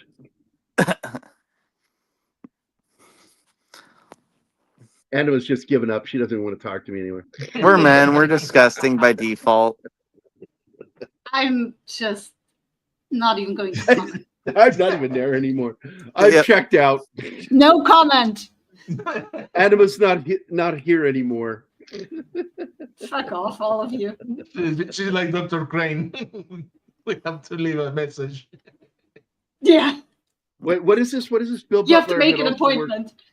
Yeah, I brought that one up, Slasher Fred. And he did the first Chucky film. But Dinah Manoff, who played Chucky's first victim, is victim Maggie Peterson, where she gets hit on the and falls out of the window. You know, I like Child's Play. I did too. I love that movie. It needed a million sequels. I like the military school one. I like that one. Yeah. That was nice. It is, though. Chucky makes no sense in it because he suddenly like goes, "These are the rules now." I'm like, since when? Since when do you have to pretend to be like a doll when other people are around, but the person you're trying to kill? Anima, is this true? Stop making stuff up, Sander. You know nothing about Austrians. You know nothing of our culture. No. You know nothing of our culture. Actually, if a person is wearing lederhosen, you don't see much because the material is so thick. They're not like Speedos, for fuck's sake. Oh, Ariel Bellet with the two women in a cup. Oh, well, we're officially in the gutter. Congratulations, everyone. Hey, Ariel likes taking a stairs sometimes. This is a scene that I've always liked because it's like biting its way up the rope. I really like that. My big complaint about the film, and I said this way back when they started really getting better at CG, I said the only thing I've ever wanted cleaned up about Jaws, one thing, is his fucking jowls. Because sharks don't have jowls. Oh, the fucking glass is going off his head here. This is fucking great when that thing came and almost hit him in the head. Oh, it's good. Maybe like, I don't know, mess with the eyes a bit so they're just a little bit more like demonic instead of the obvious glass that they are. I really have very little problem with anything else. My only beef with Jaws was that they did not have stretchy rubber back then. They had to use foam rubber. And there was no silicone back then. I mean, silicone was available, but they weren't able to use it at that point for what they were doing. And so there was no stretching. So they had to do a fold over the jawline where the mechanical part was and open and close the jaw. And it gave the jaw for that specific shark. Because like I said, there were other sharks in the movie. But the one specifically with the mouth that opened up and down, I'll show it to you here. Save image. Please be a JPEG and not be a fucking web. Fuck you, Chrome. So Jaws is Canadian is what you're saying. I'm not sure what that means, so go ahead and explain your joke. What? South Park. You know, Canadians have like the mouth flap thing. With the separate, yeah, got you. Now I get you. Yeah. Bad Shinatsky, bad Shinatsky. No.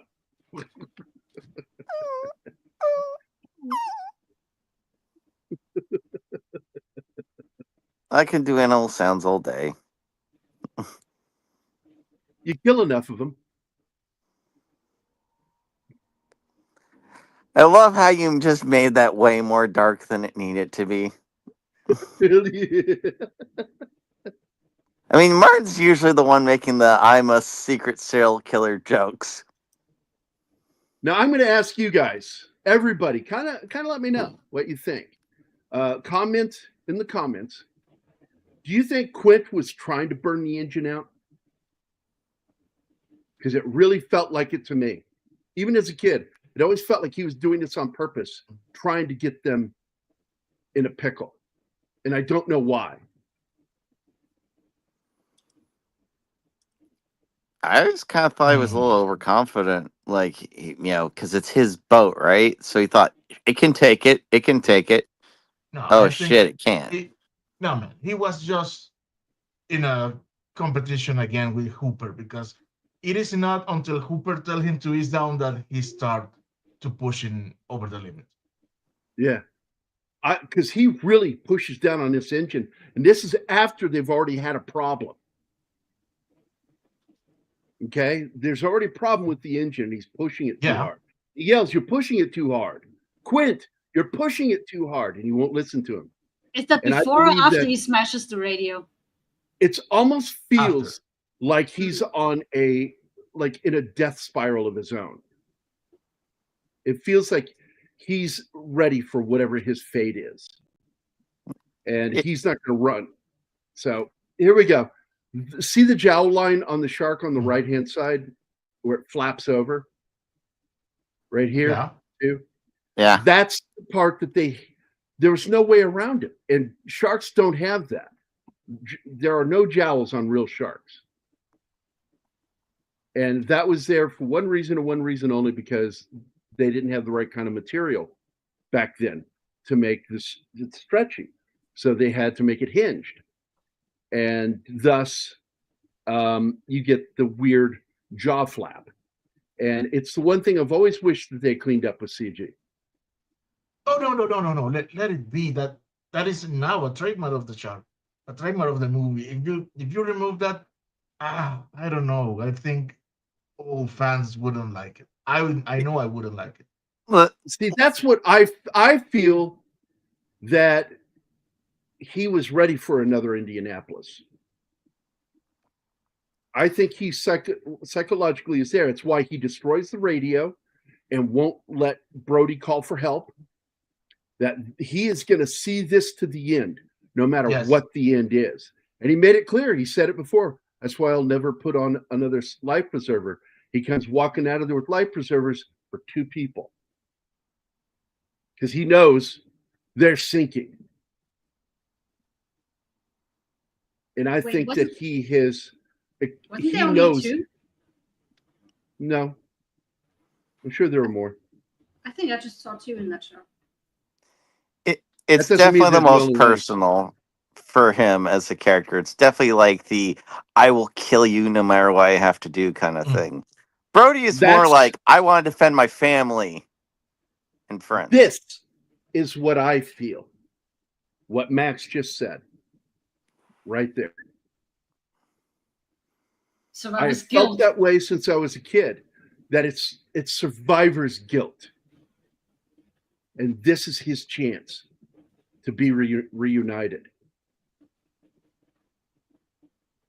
But I will say this, there's a little element of hope in him.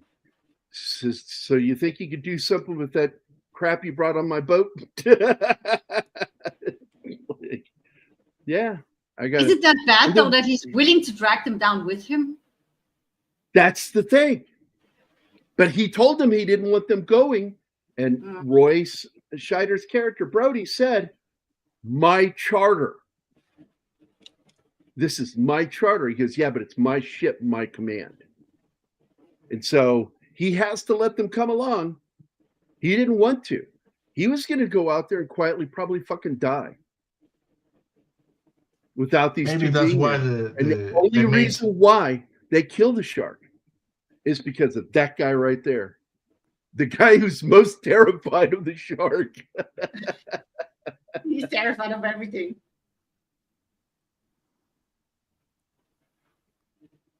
Okay, in the book, he died. He gets killed in the cage. Yeah. But do you know what saved him? It didn't work.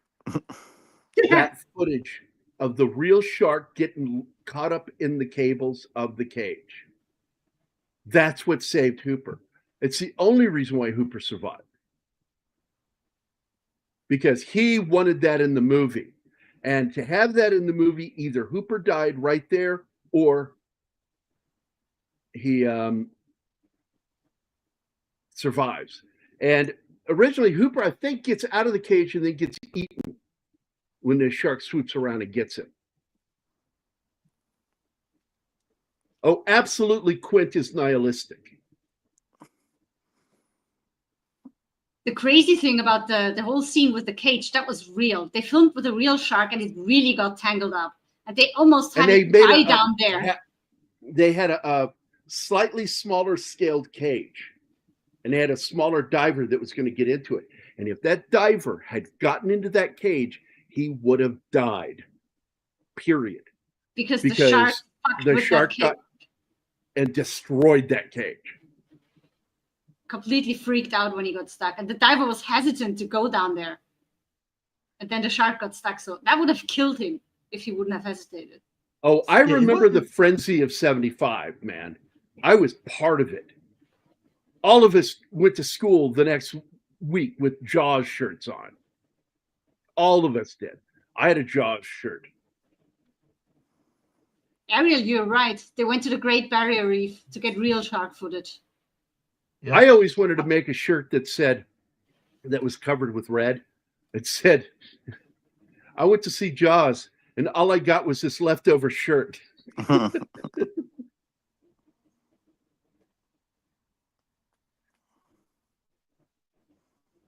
Yeah, that footage was shot in Australia because that's where they have, Yeah, just said other that. than off the Horn of Africa, the only place to find a large number of white sharks is Australia. Australia. Might. That 70s rock fan can help us find sharks, is what you're saying. Yep. My family vacationed on the Outer Banks in North Carolina.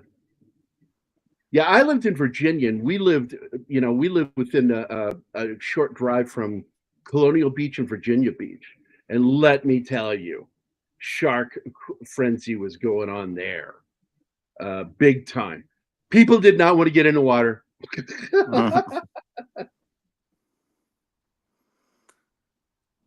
Yeah, there it Josh is. shot first. He is tearing up that cage, man. Did you see that?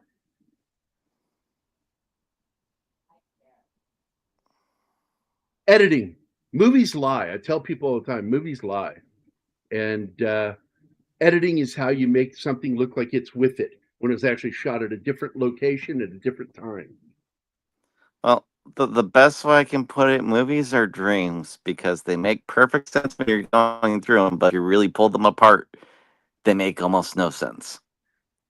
And I'm glad you brought that up, Slasher Fred, because I told Anima last night only 2 films impacted the national to international zeitgeist that way. Is the movie Psycho with showers, and with people getting into the water with Jaws. But I was like, Jaws isn't why I was afraid of water. I was afraid of water anyway. I didn't want to go in there. I already knew what sharks were way before this movie came out. What really tickles me. This is such an emotional scene. I get emotional watching this scene. Watching him fight. He's fighting, stabbing this thing, and then it digs in deep, chomps down on him, and then slowly goes back into the water, the hissing of bubbles. And all that's left is fucking poor Brody, and that shark comes through that window. Yep, this is They're only half the lie, though, because for the same amount of time that the lens, it's open to capture a single frame, it's equally closed. So you're only getting half the information. So it's half a lie. What I wanted to say is one of the documentaries showed footage of Australian beach guards actually using the shark theme to get people out of the water when there was a shark warning. And people scrambling to get out of music. there. Yeah, people in the water, you play that music, they get the fuck out of the water. Da, da, da. That cracked me up. This is such a great dark moment of the soul moment because it's like you're completely screwed. It's sinking. The boat's gonna sink, and the shark's gonna get you. And by the way, from this point on, it's the fiberglass orca too. Yeah. Absolutely so true. Snorted Poopus, don't ever take shower with Hershey syrup. I don't even know when I saw that scene. Pretty early on. I decided, movies like that are not for me. Fuck off. Yeah, just in case, if I ever have to take a shower, I always take mine with me. You don't. Well, because I also like to have ice cream sundaes while I'm in the shower. What? Rose.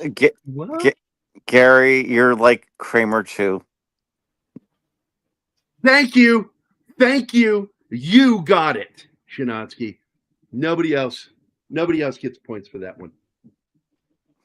I know we were keeping score. I guess you need to be American to get that. I don't know.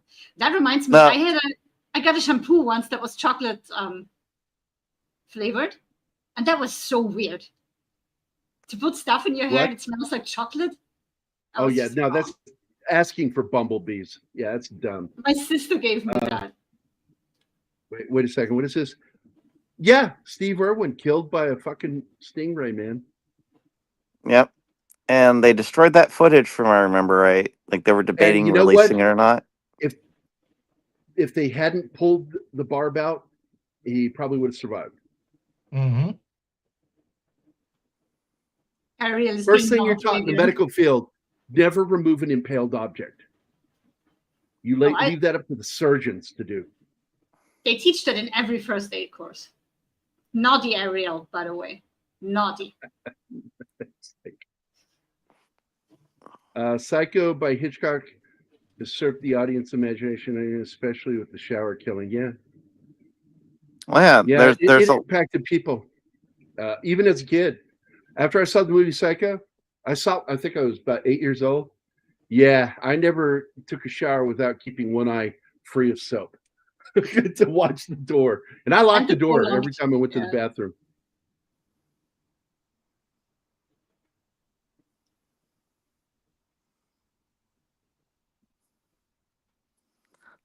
Yep, the shark has not changed.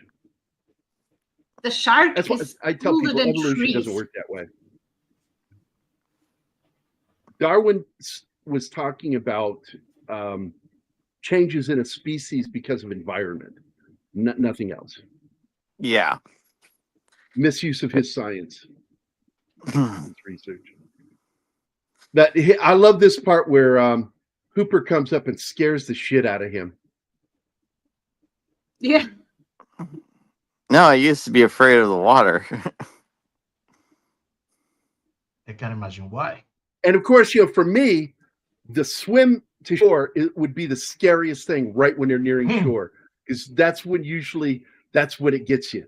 He even says it. It's like within 10 feet of shore, right? Most shark attacks. Yeah. And man, oh man, I do love this scene.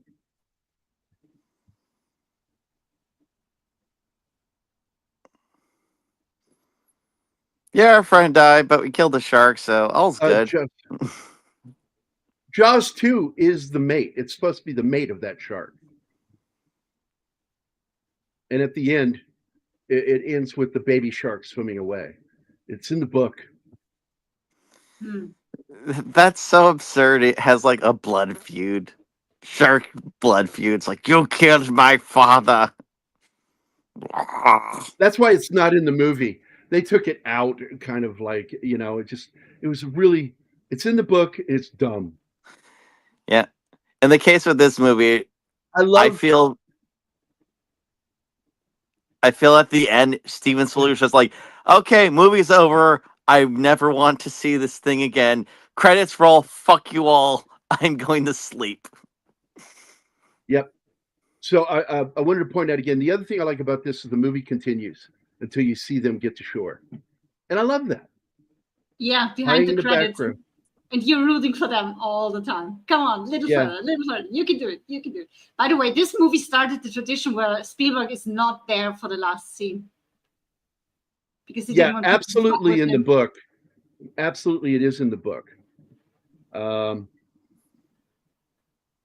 I will never watch Jaws: The Revenge. Never. Oh, I watched it once. I saw Jaws 3 one time in a movie theater with 3D glasses, and never again. The only two films, I really got to be honest, I kind of like Jaws 2, but no thanks. I wanted to stick with just Jaws 1. It's a one and done. They didn't need any more sequels. By the way, this painting in the background is Drew Struzan, by the way. That's a Drew Struzan painting. It's part of a larger painting. And I got to tell you, I love the artwork that he did for Jaws, for Spielberg. But the fact is, the best Jaws painting is this one. Period. Tells everything you just need to can't beat know. that fucking painting. Absolutely.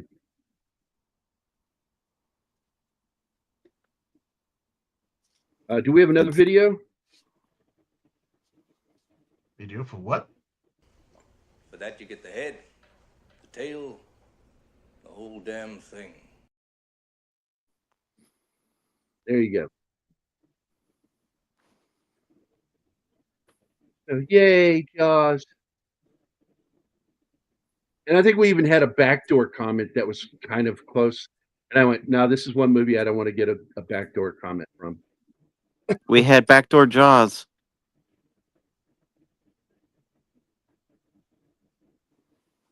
Yeah, I would have liked that. That's a cool shirt. I would think that would have been cool. The only thing I want is I've never played the Jaws game, It's a shark, and it looks goofy. The cartoony shark. It looks goofy, but they made a newer version of it, and I showed it to Anima. That you can put things in the mouth, and it's cranked, and eventually Oh yeah. I think you're supposed to put things in the jaws until it closes on you. No, you have to take out things out of his jaw. Put in, Yes, out. Because it's out. Okay. the things are the weight of the object is what keeps the mouth open. One of my favorite bits of Jaws merchandise is actually, if you've ever seen it, the Jaws bath bomb. That's Wait. Is it blood red? Take that back. Take that back. How dare you? Oh, your responding comments. I was like, wow, you must really feel strong about Jaws merchandise then. Yeah, it turns to the thing blood red, and then a little shark pops out of the water after it's obscured.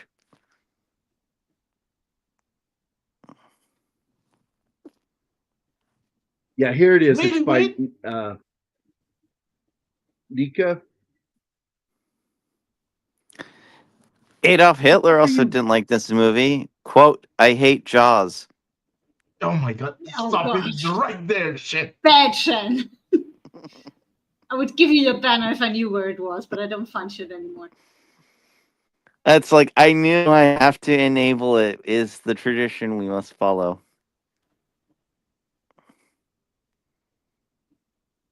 But yeah, if you hate that movie, that's a you problem. It doesn't come closer to the perfect movie than this one. I mean, if you don't think it's best movie ever you got, it's like just it's a really damn well done movie. Yes, almost perfect. Almost. Oh yes, Ariel, that game is awesome. It's a video game called Man Eater. Basically, it's an RPG in which you are a shark and you have the motivation of the orca in Orca. You want to avenge your mother being killed by a specific fisher, and the game is awesome. Not to be taken seriously. It's not letting me share my screen again. Ah.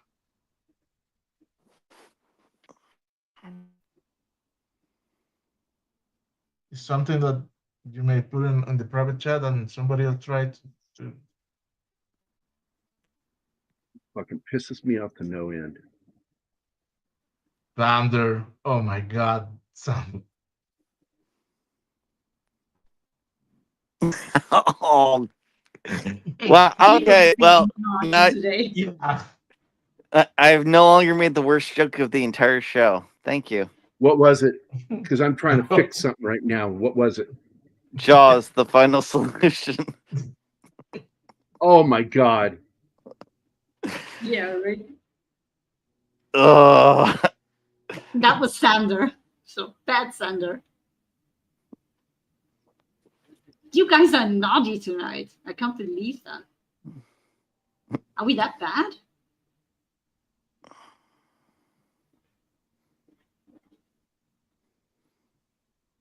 All right, here's one. Oh yeah. Yeah, that's the new one. Here, this is the new one, yeah. And there's another shot of all the items in the shark. Then another closer shot of it. And the jaw eventually snaps shut.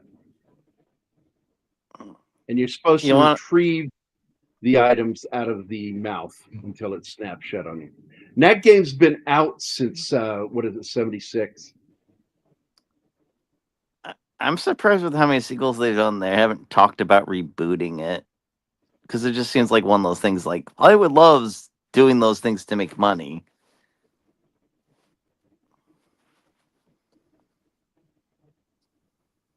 And apparently, he's wanting to do a horror film. Spielberg. like, what kind of horror film does he want to do? Didn't he do know. Poltergeist, kind of? Well, he backseat directed it with Toby Hooper, and because what he was going to do is he's going to make a horror film called Night Skies, and that eventually got split into two films, Poltergeist and E.T. So he went and made E.T. while Poltergeist was made by Toby Hooper, but he backseat directed it. Yeah, has Stiller ever made a pure horror movie? Because he definitely has. I think between this and a couple other things in some of the Indiana Jones movies, he definitely has the chops for it. Oh yeah, absolutely should. Duel is considered horror, even though I see it more of again as a suspense thriller.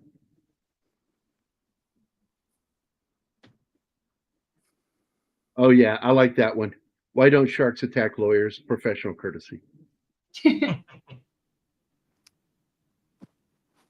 Yeah, Sharknado was like the end point of all the Jaws ripoffs, where it's just something became so ludicrous it basically turned all shark media into self-parody at that point. Yeah, the first one parody to it is Orca, and I wouldn't call it parody, but a ripoff of it. Well, yeah, it's like, okay, we're combining a disaster flick with a shark flick. Because like Jaws has already had comparisons to Moby Dick, so why didn't you just make Moby Dick? Spielberg couldn't get the rights, so yes, there's another book. Yeah, the original film is really good. Only time I could tolerate Whoopi Goldberg. That's not true. I also liked her in Burglar. She was good in that. She was halfway decent in Jumpin' Jack Flash, but after that, I couldn't Ghost? stand her. I didn't like her in Ghost. Okay.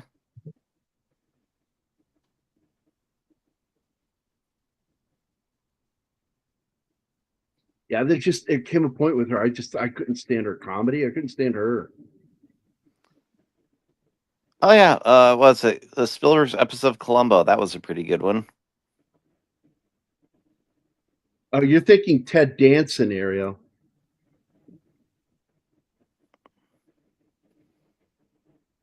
I liked I'm sure Ted it's public Danson's domain. Gulliver's Travels. That was a good one. It has to be public domain because it was written in the 1800s. Anything 100 years or older is public domain. Yeah, it's called I Was Making a Joke based on the whole Flash Gordon Star Wars thing. Mm.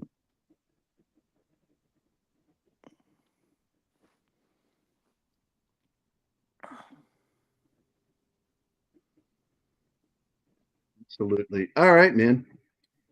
Well, Jaws is a masterpiece. It is absolutely considered a 4th of July movie because it takes place during the 4th of July. And it came out in the summer. So there And you go. don't they periodically have showings at that beach where they actually have you like on the water and they have it projected They on are the doing a screen? Jaws festival there, yeah. They Oh yeah, even because had it's like the 50th cast anniversary. early. Yeah, I think in the early 2000s they had some of the cast members show up there, and it's a huge thing. It's not some shitty little island festival. It's big. Huge. Jaws Fest. Huge. Oh, We have the best Jaws.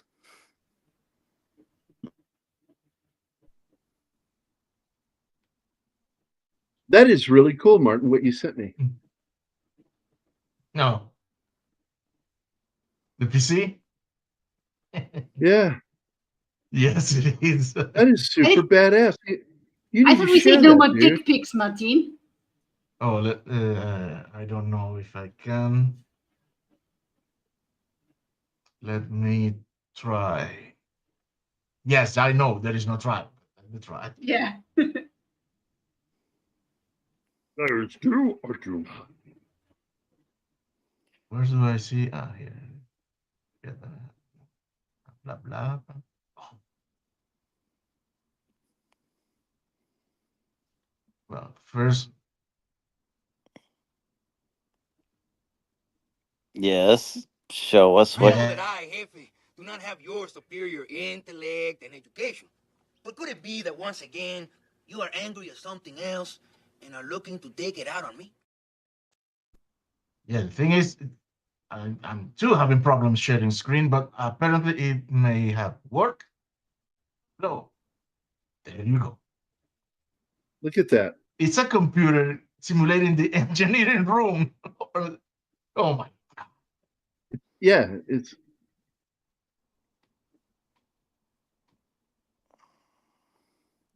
so fucking cool. That is cool. Yeah, the whole decoration could consume more power than the rest of the PC. No, Yeah. if it's LEDs, if they're done right, it's not that expensive power wise. Sel guapo. Guapo. Everybody has an El Guapo. Nay.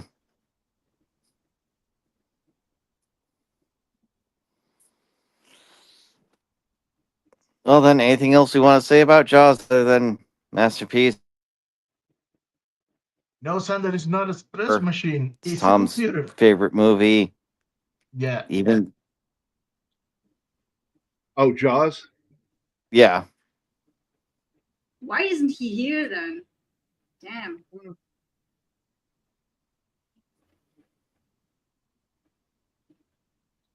he's extremely busy all the time. Yeah, it's a movie I won't ever do. Which one? Born on the Oh, 4th of July. And my boss worked on it, but I don't care. I don't like the film.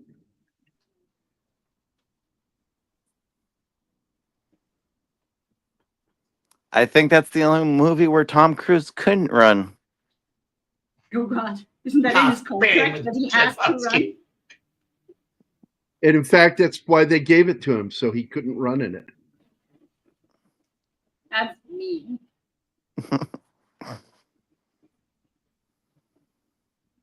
He needs that to express himself. Well, to be honest, he just developed that after the first Mission Impossible. When did the Tom Cruise running thing start? What movie was like the first one he really did it in? Because I don't recall in like Top Gun or. No, I think it was Mission Impossible 3. I think. No, he had running in Mission Impossible 1. No, but not that, because it's a method now that he developed.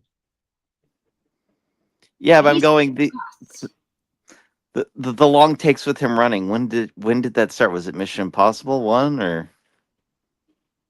He ran in Risky Business, and he did run in Top Gun. More prominent and recognized as a signature aspect of his performance, beginning in the early 2000s with the film Collateral in 2004. Okay, so that's when that really started to become a thing, not just him. The scene requires he runs, so he runs. And you began to watch the evolution of his running style. And I told Anima when we saw the movie Mission Impossible 3, because I always tell people, if you've never seen the Mission Impossible films, skip 2. It's just not worth it. But 3 is where it starts to get into the world building of the current line of films with the same characters, etc. And that is the film where he was running there somewhere in Bangkok, it's Thailand, and a professional athletic runner, speed runner, said, I clocked him and he's running almost as fast as an Olympian in that scene. He says, and he's got obstacles to run around and over. And he's just flat out fucking moving. It's a good scene, though. I like that movie, despite J.J. Abrams. Fuck that guy. Yeah, apparently that movie was super important for the latest one, too. Yeah. I didn't see Final Reckoning. The big running scene in that movie, Rain Man, was when Dustin Hoffman apparently sharted in the phone booth. So he was running. Why are you running? Why are you running? I don't know. Should we end the show now? From the creators of Rain Man comes Run Man. Anecdote. Yep. Just I'm looking forward to this film. I saw the trailer yesterday, and it's good. It looks good. yeah. I'm not Edgar a fan Wright. of the original. Here's something that you probably didn't know. They did not know when they made that movie that it was a Stephen King story, because at that point it was known as a Richard Bachman short story. They didn't know it was Stephen King when they made it. But I liked this trailer. I saw the trailer. I liked it. I am a fan of the book. I freaking love that book. Obviously, I don't like the first movie, and I haven't seen anything about this one. The only thing that I know about this remake is that is Glenn Powell, and it's if he's not Schwarzenegger, but he is too short and too bulky to be the protagonist. That guy has to be a tall and lanky man.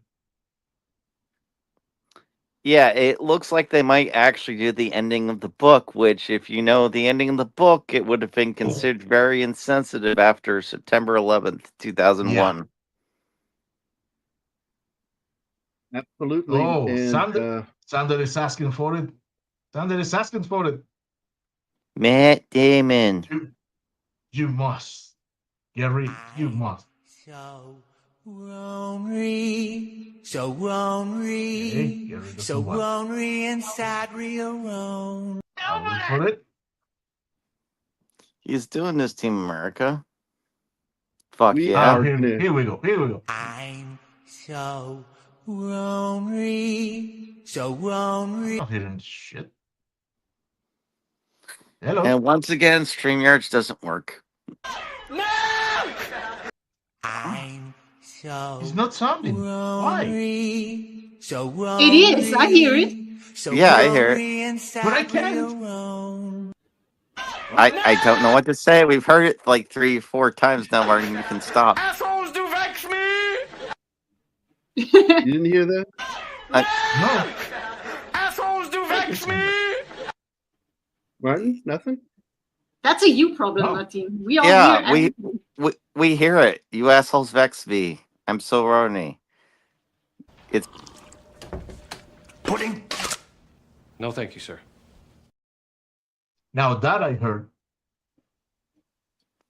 All right. So we're That gonna was get a out of here, video guys. clip. So you have a problem with the audio only clips. Happy America Day, everyone. This is the day that we broke up with England. We weren't going to go steady no more. And yet, we have been theirs, and they have been our staunchest ally through so much. They're our first cousins. What's really funny is the Articles of Confederation were drafted earlier, but things weren't quite working out, and that's why we made a constitution. Yeah, we're the Federation, Gary. United Federation of Planets. United Planet of Federations. What? Yeah, that's the one from the sci-fi cartoon. There is no I in Team America. Wait, yes, there is. I guess one last thing before we say goodbye. I guess I will play this one. Where's it at? Oh, are we in the right room? I don't think we're in the right room. I got to go to the other room. But Gary, you're in your room. There it is. Yeah, it's in the other room. I've got 5 terrorists going southeast on Bakalakadaka Street. There you go. All right, guys, we're out of here. I want to thank everybody for popping in today. It's a holiday, and here you guys are. I appreciate you hanging out with us. Happy 4th of July to all of my fellow Americans. And if you aren't from America, happy Friday. Gambit 1987, Snorty, Slasher Fred, Penny, Andy Morrow, Sandra Hammerslag, Max Damon, Genghis Khan, Zax, Ariel Ballet, Real Wade Nation Gaming. Thanks, guys, for all popping in and hanging out with us for today. And thanks for talking with us in the chat. And we will be back again mañana. What are we doing tomorrow? Independence Day. Independence Day. That's right, baby. The other 4th of July movie. That's not Born on the 4th of July. Which I will never do. I think it's very... I don't like that guy. I admire anybody who served their country, got wounded in combat. But Oliver Stone, I don't like him because he's a commie. And he only made that film to be fucking controversial and say anti-American stuff. And I get sick of it. So I served this country for a reason, because I believe in this country. I don't say I believe in the government. I believe in this country. I believe in its people. And I think we dishonor our people when we get overly critical of this country. Government, I don't give a shit. Fuck the government. Not the people, not this country. That's right. No taxation with perspiration. I hate sweaty taxes. I love you too, Gary. I'm so sweaty, so sweaty. I'm so shit. Just Oh, go end ahead. the show. No, you're going to say something, Chinatsky. End the show. Oh, okay. So thanks for interrupting the ending. Tell me to end the show. Bye, guys. Bye. See you tomorrow. End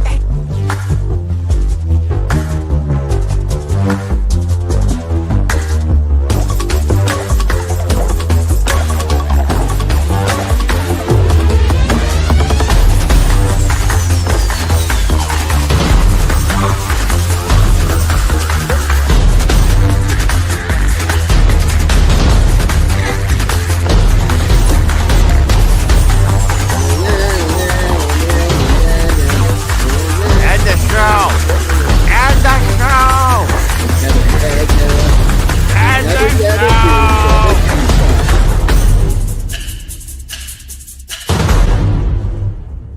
Abity, abity, abity. That's all, folks. There's a man.